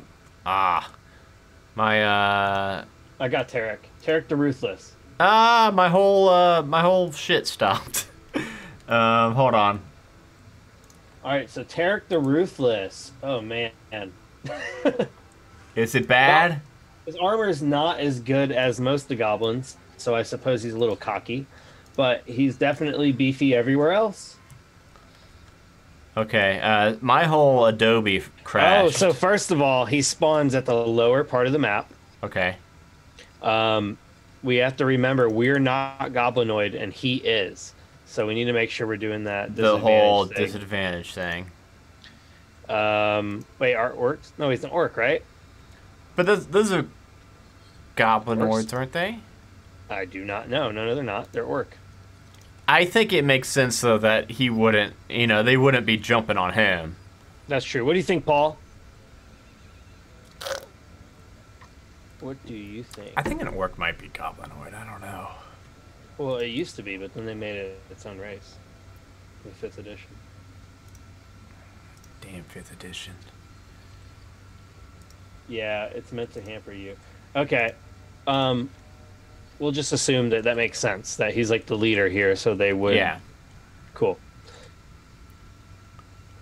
Okay. So Paul's down here. Paul. Paul. Sorry, Paul. I'm just thinking of you as my enemy now. No. So Tarek appears down here, and when a character moves. Wait, what? Classic. So we place him at the bottom. The ground is rutted due to constant foot traffic, a lack of maintenance. When a character moves, they must make a DC 5 dexterity check. If they fail, they trip and become prone. You know what, Paul? You thought of everything. I tried to make a little joke, but you thought of everything. Even though this orc is not goblinoid, he put a little thing on his combat notes that says it basically follows the same rules. Damn it, Paul! Ruthless, Paul. That makes sense. I'm glad that we won the stealth roll, though, so we get a surprise round. So I think for this whole combat, I will probably just have this combat sheet up for the viewers to see. Jeremy, I believe you've also got it pulled up. I do. I guess we could go ahead and all roll initiative. Let me roll my initiative. Okay, so this is like not gonna. I got a 15. If you looked ahead, I've read this thing. We're about to. It's not gonna be great. It's not gonna be great. It's got 45 HP, which I think is gonna be right. bad. But have you read like all the support he gets because he's in his own camp? No, not yet. Choose a character. Let me go ahead and I'll narrate all these combat notes real quick. So choose a place near the bottom. Place them. We did that. This ground is rutted due to foot traffic. When a character moves, they must make a dex save or become prone. As his first move, Tarek fires off a guiding bolt at a randomly determined character and then moves 30 feet. And then each round, Tarek moves 40 distance from the nearest PC and fires off guiding bolt as level 2. So he's like a spellcaster. Okay. Don't worry, I got a plan. Each round, Tarek moves 40 feet distant. After the first round, onlookers come to watch the fight. There are many drunk mercenaries. They fling vegetables at us. Your 2 characters and a possible sidekick roll a D20 versus their AC on a hit. Takes no damage, but their next attack is at disadvantage. If a character ever wounds him for more than 10 HP, uses his next action to cast Bestow Curse. Wow, he's got level 3 spell slots. In melee, he uses his longsword. When he drops to 20 HP, he will use his bonus action to cast Healing Ward on himself. If he drops to 5 HP or less, you may take him alive, which I want to. Okay, I think we can do this, though. Did you read his notes? What notes? So despite our D20, despite the fact we got a natural 20 roll, we start at the bottom of the map. He, being Tarek, spawned somewhere else. So we roll a D20 and we spawn Tarek that many spaces north of our party. Okay, let me roll that. I think because we got such a good stealth, maybe we're hidden behind this wagon then. Well, yeah, and we almost maxed out on how far away he is. 20. So or no, I got 19. I rolled 19 squares away. I'm gonna scoot us up. Can you scoot us up a little bit to about right here, so that I can only imagine that we're doing this, and Paul is like, "No, don't do that, no." Place your characters at the bottom of the map, then roll a d20 and place them that far north. Okay, yeah, put us like. Oh, so he's pretty high up here. Yeah, this is about how far away people can see us on the map. Okay, well that's where Tarek is. I keep wanting to say Paul. I don't dislike you, Paul. I just keep making that mistake. Let me roll its initiative real quick. It's a 1d20 plus, is it plus 2 or higher? I believe it's plus 2, it looks like. So I got a 15 initiative. Tarek got a 12. And we still have surprise against Tarek.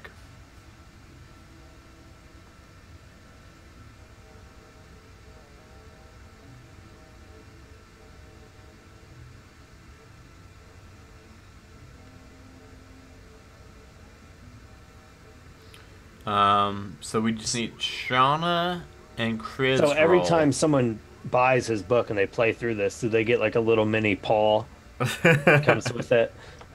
They're really beneficial. That's what they need, just an audiobook, Paul, of saying, no, don't do it like that. I'm just joking. It's actually super technical, and all of this is totally a result of our drunkenness. I really wish my chatbot was working. I like how as time progresses, we're less prepared for this stream and more prepared for the next recording. Yes. Speaking of, I do need to go grab another drink real quick. But I want to post one more timer. So yeah, Jeremy, could you roll yours and Shauna's initiative, please? Yep. Both have the same bonuses. So 18 for me and 13 for Shauna. Cool. So that will be, you will go first with the 18. And then... What'd you get? I got a 15. Okay. And then Shauna with a 13. And Tarek, a.k.a. Paul, got a 12. Okay. Tarek, a.k.a. Paul, got 12. Cool. And then that should be updated on your screen. The initiative order. Yep. All I have to do is hit this button. Yeah, we're good. So if you're going first, what I would like to do is after I go, I got to go make another drink real quick. So Well, I need to run a restroom. I messaged you privately, but I guess we'll make it a public notice. Oh, I don't see. Where'd you message me at? Zoom. Okay. Oh, I see it now. I don't see Zoom chats during. Paul said he's coming for us. How about we take a 1.5 minute break and come right back? Yep, and come right back, and hopefully we don't die. Right. We'll be right back, everybody. In a world where adventure awaits and danger lurks around every corner, an unlikely group of friends find themselves on the path to becoming heroes. But school will only get them halfway. Merlin, the human warlock barber guy. Oh god, no, I gotta buff his butt! No! Can I refuse business? Ubo, the turtle artificer. Well, it doesn't work yet, but I'm working on it. Ultrex, the discarded warforged paladin. I don't eat or sleep or wear clothes, so I just sit in the corner and wait. And Clyde, the Goliath barbarian in skinny jeans. They're called skinny pelts, okay? Find us on iTunes or wherever you download your podcast by searching for Halfway to Heroes.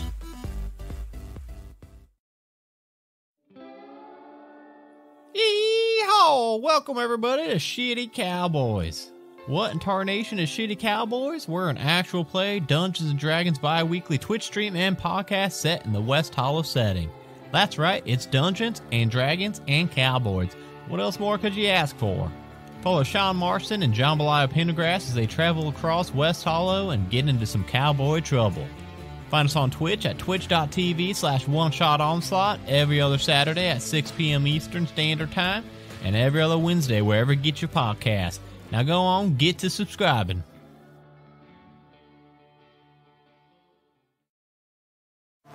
From the city that brought you Kentucky Fried Chicken comes Roll for Weird, a Monster of the Week actual play podcast. Join Philbert Fogel, Doomsday Prepper and Expert.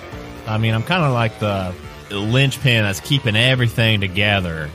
Lasath, the Divine. And I still owe him my life, so I would have to end yours. It would be a mess. Shadow, the Edgy Initiate. I trust him with my life. I don't know if I trust him with my car.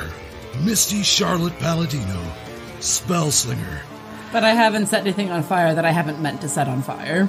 Silas Lancaster, Elderly Vampire. They broke the mold when they made Filbert. Just mid-commercial. Just mid-roll. Hey, everybody, we are back. I believe it is Krivashov's turn. Yeah, it is Krivashov's turn. So Krivashov is going to... you know what? Let's try to pull out all the stops.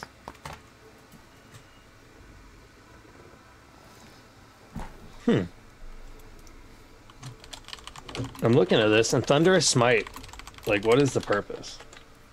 Why would I not use... Probably not, because I believe that would make, like, a big old noise. Well, what I'm saying is, what's the point? Oh, it's a bonus action, that's the point. Wait. So I can do Thunderous Smite and Divine Smite in the same turn? Is Thunderous Smite a spell? Yeah, it's a spell, it's a bonus action. Shit, I think you could then, because... that's the point. Wow. Because I believe... Oh my gosh, that's a lot of damage. Divine if they're Smite... undead, they'd really be screwed. Hey, Paul, is this really a secret undead orc we're talking about? Nah, I don't think it is. I'm just saying. I'm just now realizing how strong paladins are. I've never... I mean, it's the first time I've played dude, paladins can... They're one of the highest, like, consistent damage they're really good, and they can heal. They're kind of ridiculous, now that I'm thinking about it. They really are, yeah. They don't get a ton of spell slots, but, I mean, still, it's... All right, well, either way, Krivashev's going to move forward, and then I will use my dash action to move forward again, and I'm going to go, hey, why don't you come here and prove yourself? And I'm going to bang my Warhammer on my shield. And that's my turn. Yeah, I already used my action, so that's it. Okay. I just remembered also that we actually have surprise rounds, so which is very good, because it's pretty much a free round right here. Wait, so the movement was a free round for me? since I am obviously no longer hidden. Yes, yeah. This is our surprise round, so we both have a full. Us and Shauna have a full round to do whatever the hell we want before we even get into our initiative. Okay, and okay, cool. You know what I mean? Yeah, I was just reading the chat. Thunderous Smite also knocks prone, so that's pretty cool. Okay, so, well then in that case, if we all get a free round, I'll use my movement to move as close as I can. Shauna's going to run forward toward this tent, and then the moment that she gets within range, she's going to fire an arrow. And then what are you going to do?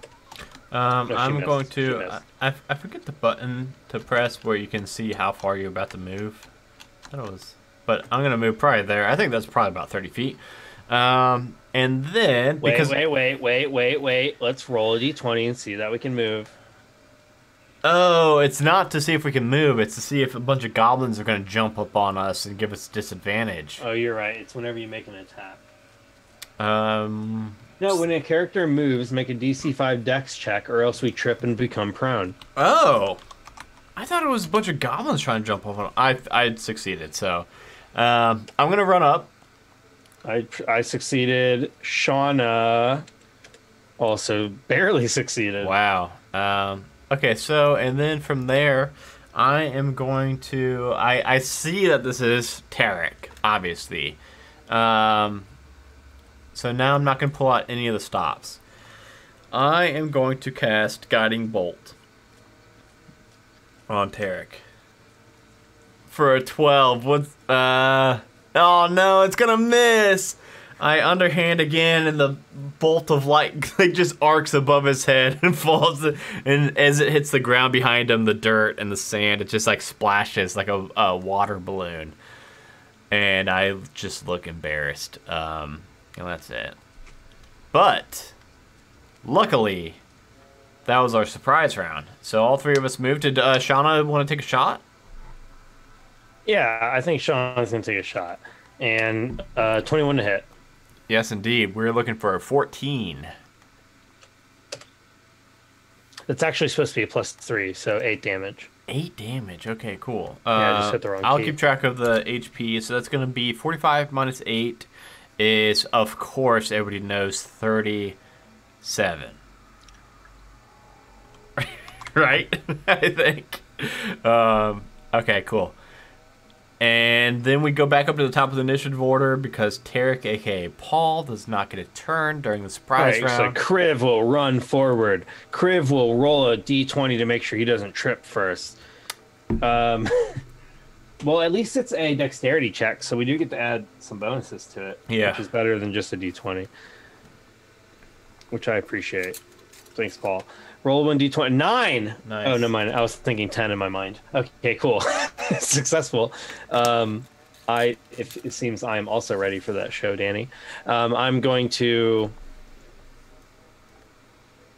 Where did I go? Did I delete myself? Oh, no, I already moved myself. I'm going to move forward. No problem at all. And I'm going to just swing that hammer. 12 to hit. I assume that misses. 12 is going to miss. Where? Okay. And we did forget about the rotten vegetables. Well, no, we're not after the first round yet.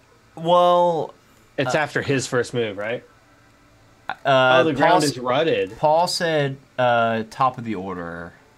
As his first move, Wait. he fires Guiding Bolt. No, but where is the part about throwing vegetables? After the first round, onlookers come to watch the fight. Yeah, we had a surprise round. We're still in the first round right now. I guess, yeah. Okay, cool. Surprise round's different. It's before the first round begins. Yes. Okay. It's also kind of a homebrew rule and doesn't exist. So is it... It's like a rule everyone knows but isn't real. So it's my turn? I lost the... It is my turn. Yeah, Kriv, and then Adam, and then Shauna, and then Tarek, and then Kriv, and then Adam, and then Shauna, then Tarek. Man, I was really had high hopes for Guiding Bolt. I really like me, Adam, I really, really like that spell. Paul's back at it again with being a genius. Just put it in initiative and we won't forget. Yeah, Jeremy, you do that. You are the Roll20 guru. So, Paul. You know what I'm going to do? I'm actually going to bless myself, Kriv, and Shauna. And that is going to be I believe it's an action. It is an action. So we will all get to add a D4 to any attack roll, saving throws. And that's gonna be my action, and I'm gonna move up. I'm gonna like hang out behind this water well a little bit, so that maybe I can get some cover against Tarvid. Okay.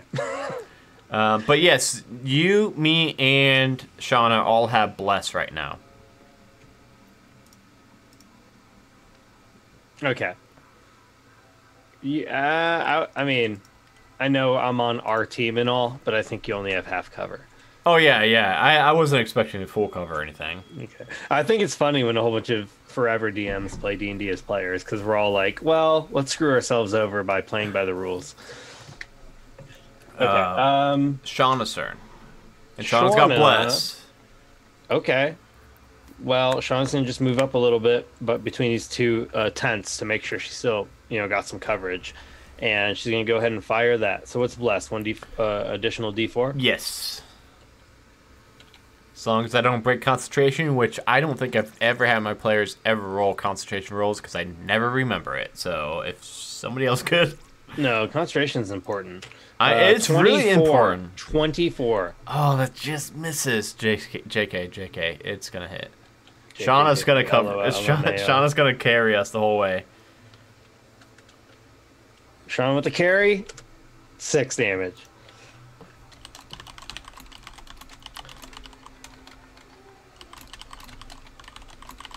Shauna fires the arrow.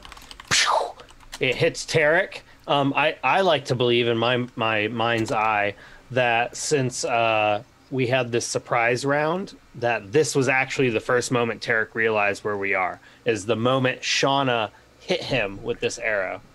Which makes sense because it is now. And now it is Tarek's turn. Yes. Which means he must fire Guiding Bolt randomly.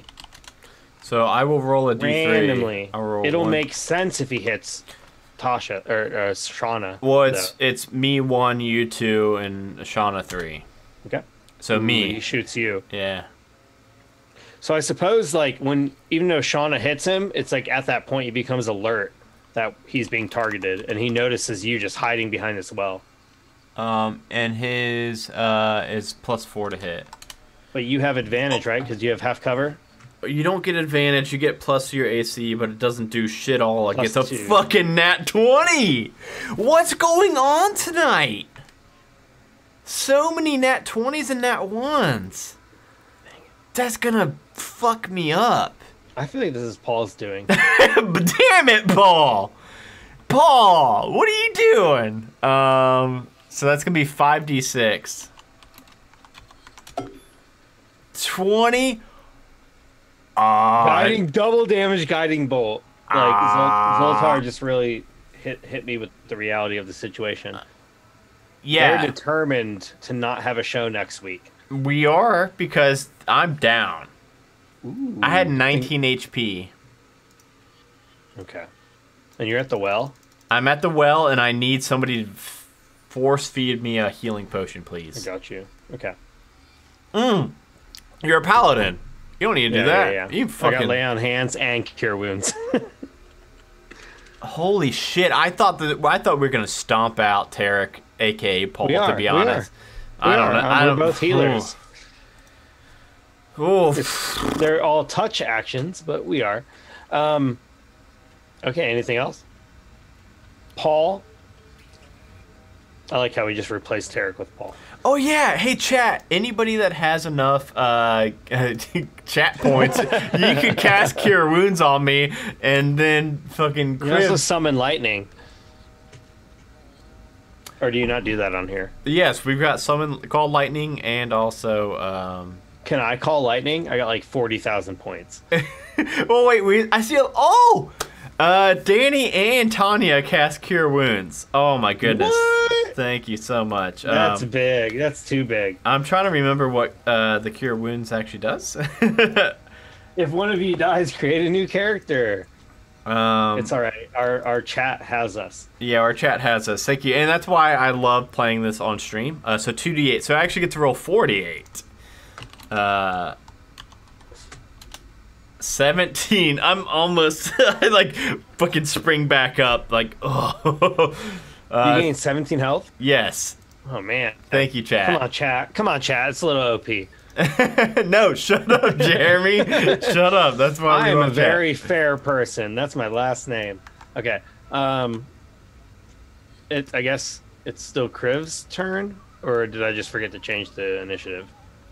Well, first it's gonna be vegetable turn, I believe. Vegetable turn. Oh yeah, that's what I was supposed to add to the initiative. At the top of each round, choose a combatant. I'll just put vegetables at 20. It says choose a combatant from Tarek and us and our sidekick, and roll against their AC, and on a hit, that character takes no damage but makes their next attack at disadvantage. I don't know why we would do it against Tarek. Because the people throwing the vegetables are not very skilled. Oh. No, I think what it is if you're throwing vegetables and they're all over the ground, just because they're intended for us, they're still going to affect him. Oh, okay. Paul said roll a die. I'm gonna roll a d4, and Tarek will be 4, and then. So Dude, that's gonna be that's Paul, Shauna. Honestly, Paul, if I was in your situation, I don't know how you feel. Like if I was watching someone play my module and I had to keep correcting them, I don't know. I just feel anxious. I'd be like. So Shauna. Oh, what's Shauna's armor class? I'm just glad I didn't watch the Nerd Asylum play through the Mage Tower, because I would have just felt super nervous the whole time. What's Shauna's armor class? If it's less than 17, she's at disadvantage her next attack.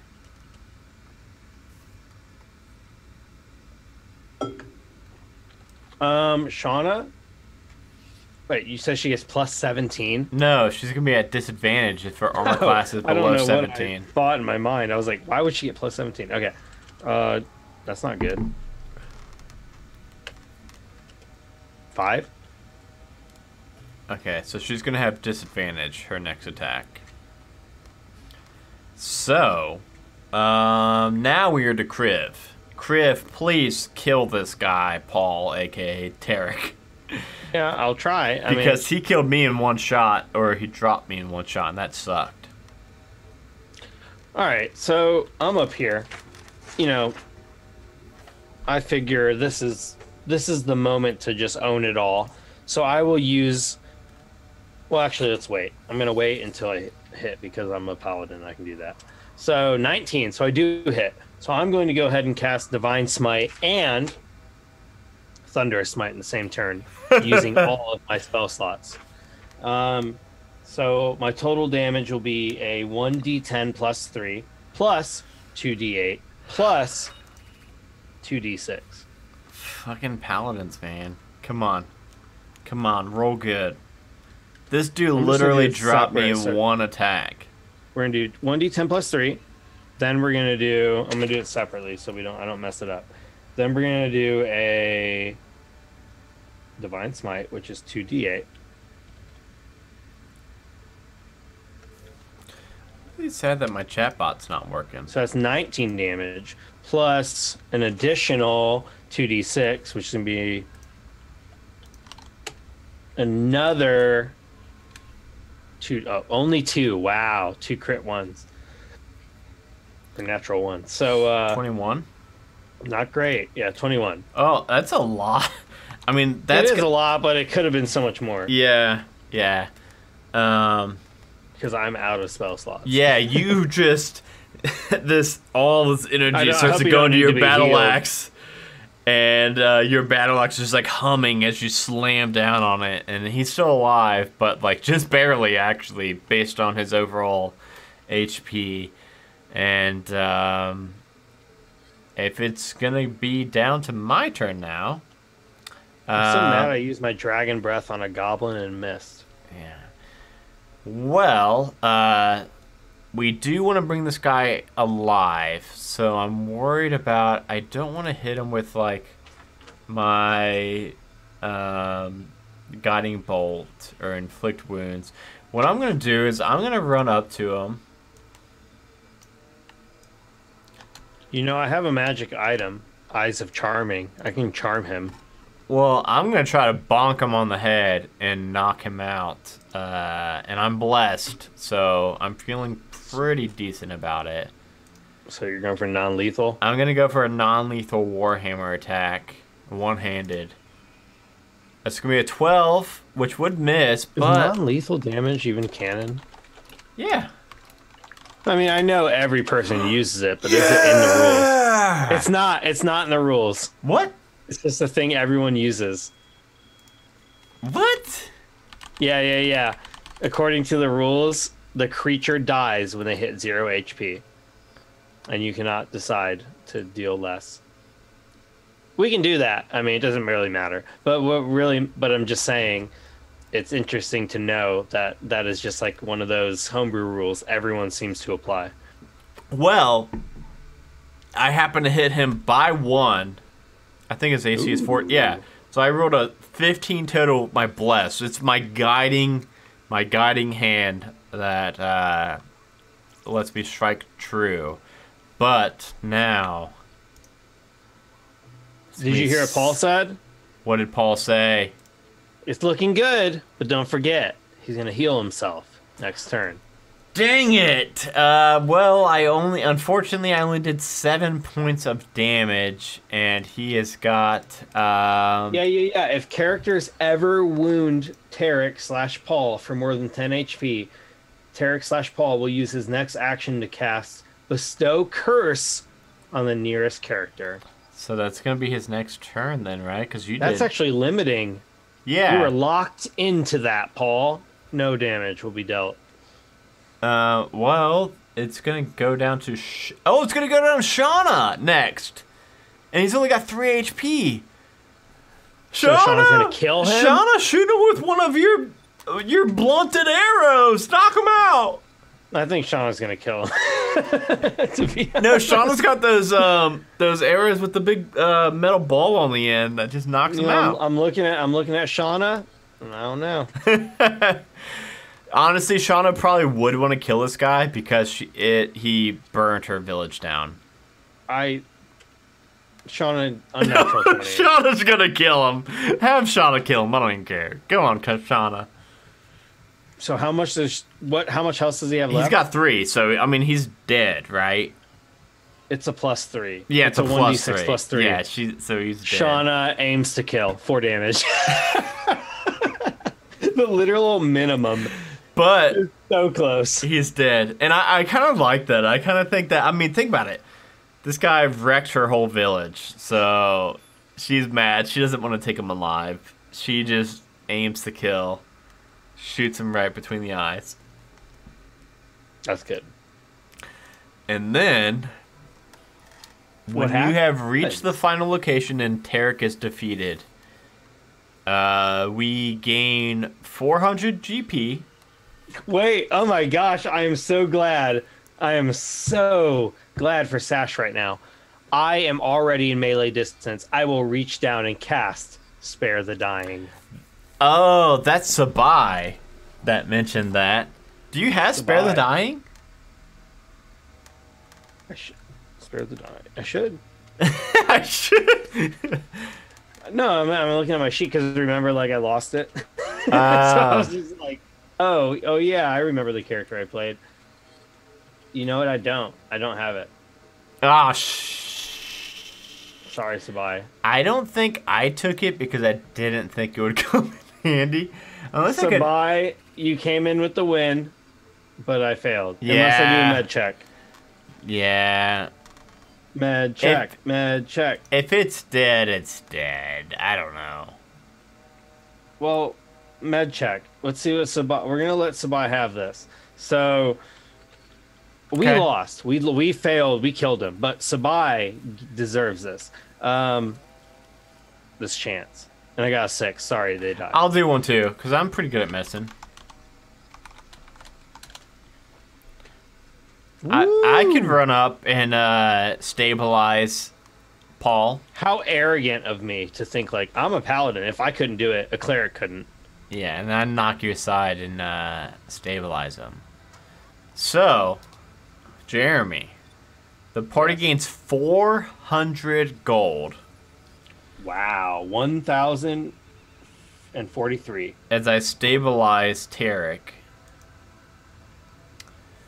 And then, amongst Tarek's possessions, you find a disturbing document. Perhaps you don't understand the language it's written in. Infernal? I don't think I do. Do you speak Infernal? Nope.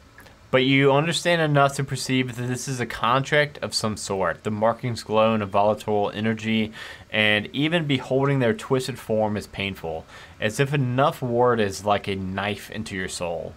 No being of this ward inscribed this cursed word. That much is certain.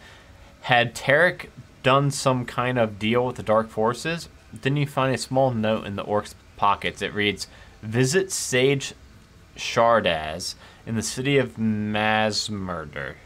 Her knowledge of these matters is extensive. She has aided us before in our efforts, and she will aid us again." You know the city of Masmurder. It is in Cormier on the shores of the Lake of Dragons. If this seems like this is the quest that is leading us there, you ready yourself over the next day, preparing supplies and making arrangements. Then, intent on discovering the truth behind these documents, you set out for Cormier and the city of Masmurder. Read between quest in the rulebook and then search for the quest in the series. So, we will grab that gold. Sounds like we're about to advance to level 3 and head off. And before we sign out for the night, a couple things. Paul, super fun. I was telling Jeremy before we started the stream, like, I was so excited just to play this. Yeah, like, even if we weren't streaming or, you know, anything, like, I was just excited to play this with him. And it was just as fun as it was last time. Very excited to continue it and very excited to see where it goes. It does seem like these quests are starting to connect a little bit because I think we found some infernal stuff in the last one also. Before we go, Jeremy, I want to let you plug all of your stuff real quick before I take over. First thing I want to say is, Paul, I'm just joking around. I'm an asshole and I'm drunk. So those two things combined is me being a rude asshole. But for plugs, I am the host of Dice Talk along with Gerundu. We are hosting that together, and that's a podcast that we interview a whole bunch of content creators, a whole bunch of authors, like just a whole bunch of people that are really passionate about Dungeons and Dragons and other tabletop games, and we just discuss topics every episode, and then we also talk about whatever projects our guest is working on. I'm also a character in Roll for Weird, which is a Monster of the Week podcast. I also play a character on a show called Forged Ambition, which is under the Hollow Invective username on Twitch, and we do that every Tuesday.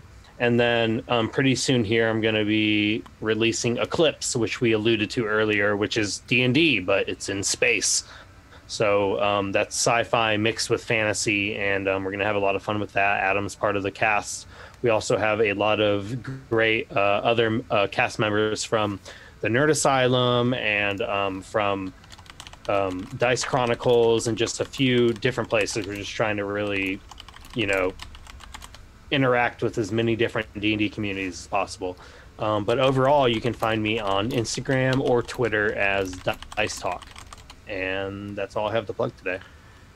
And so we've mentioned once or twice throughout the night a giveaway we're doing that ends tomorrow. I just put the link in the chat. But we're giving away this really fantastic dice vault by Zoltar's Bazaars. You can find him on Etsy. And It's also it's a dice tray with multiple rows. You can't really see it super well with my green screen effect on, but and 2 sets of dice also. So go over to our Twitter at Goose Majestic. Follow us there, like and retweet that tweet. A couple things real quick before we raid the Nerd Asylum. Yeah, we got a couple of new shows coming out. So we've got Eclipse. It's going to be a podcast, and it's going to be a space-themed D&D show that should be coming out, would you say late January or early February? January. I think that you can expect that the first Thursday of February. Fantastic. Awesome. We've also got Doom Clock, which is going to be a Shiver tabletop RPG. It's going to be a monthly Twitch stream, and then either a monthly podcast or a bi-monthly or bi-weekly podcast. But that should either have the first Twitch stream somewhere in February or the first Friday of March. That's going to be every first Friday of the month. But we're just waiting to get the creator copies of the PDF so that our cast can make their characters. So that's what we're kind of waiting on for that. And then Lore and Pour is going to be another one of our new podcasts that right now we've got 2 episodes up on Patreon for the Majestic Goose Network. And that is only on the Patreon at the moment. For the month of January, we should have 3 to 4 episodes drop on Patreon.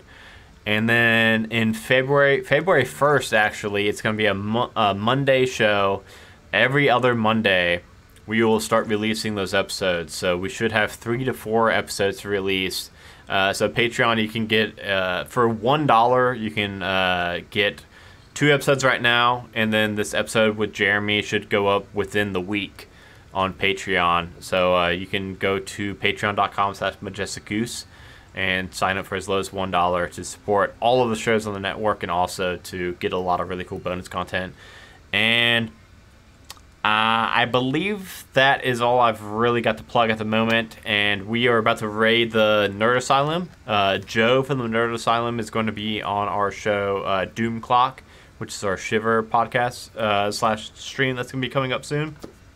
And they're very great, and they have a very cool Barovia Beckons show that's going on right now. So I'm going to start that raid. When you all get into their channel, just make sure you say in all caps, honk, to let them know that the Majestic Goose sent you. And thank you all so much for watching. It was so fun hanging out with you. Paul, thank you for riding this adventure and for hanging out with us and answering all of our questions. And let's see if this raid actually works. Yes, here we go. We are about to raid everybody. Thank you all for watching, and we will see you all later. Bye, everybody. Join the Discord. bit.ly/one-shot Discord.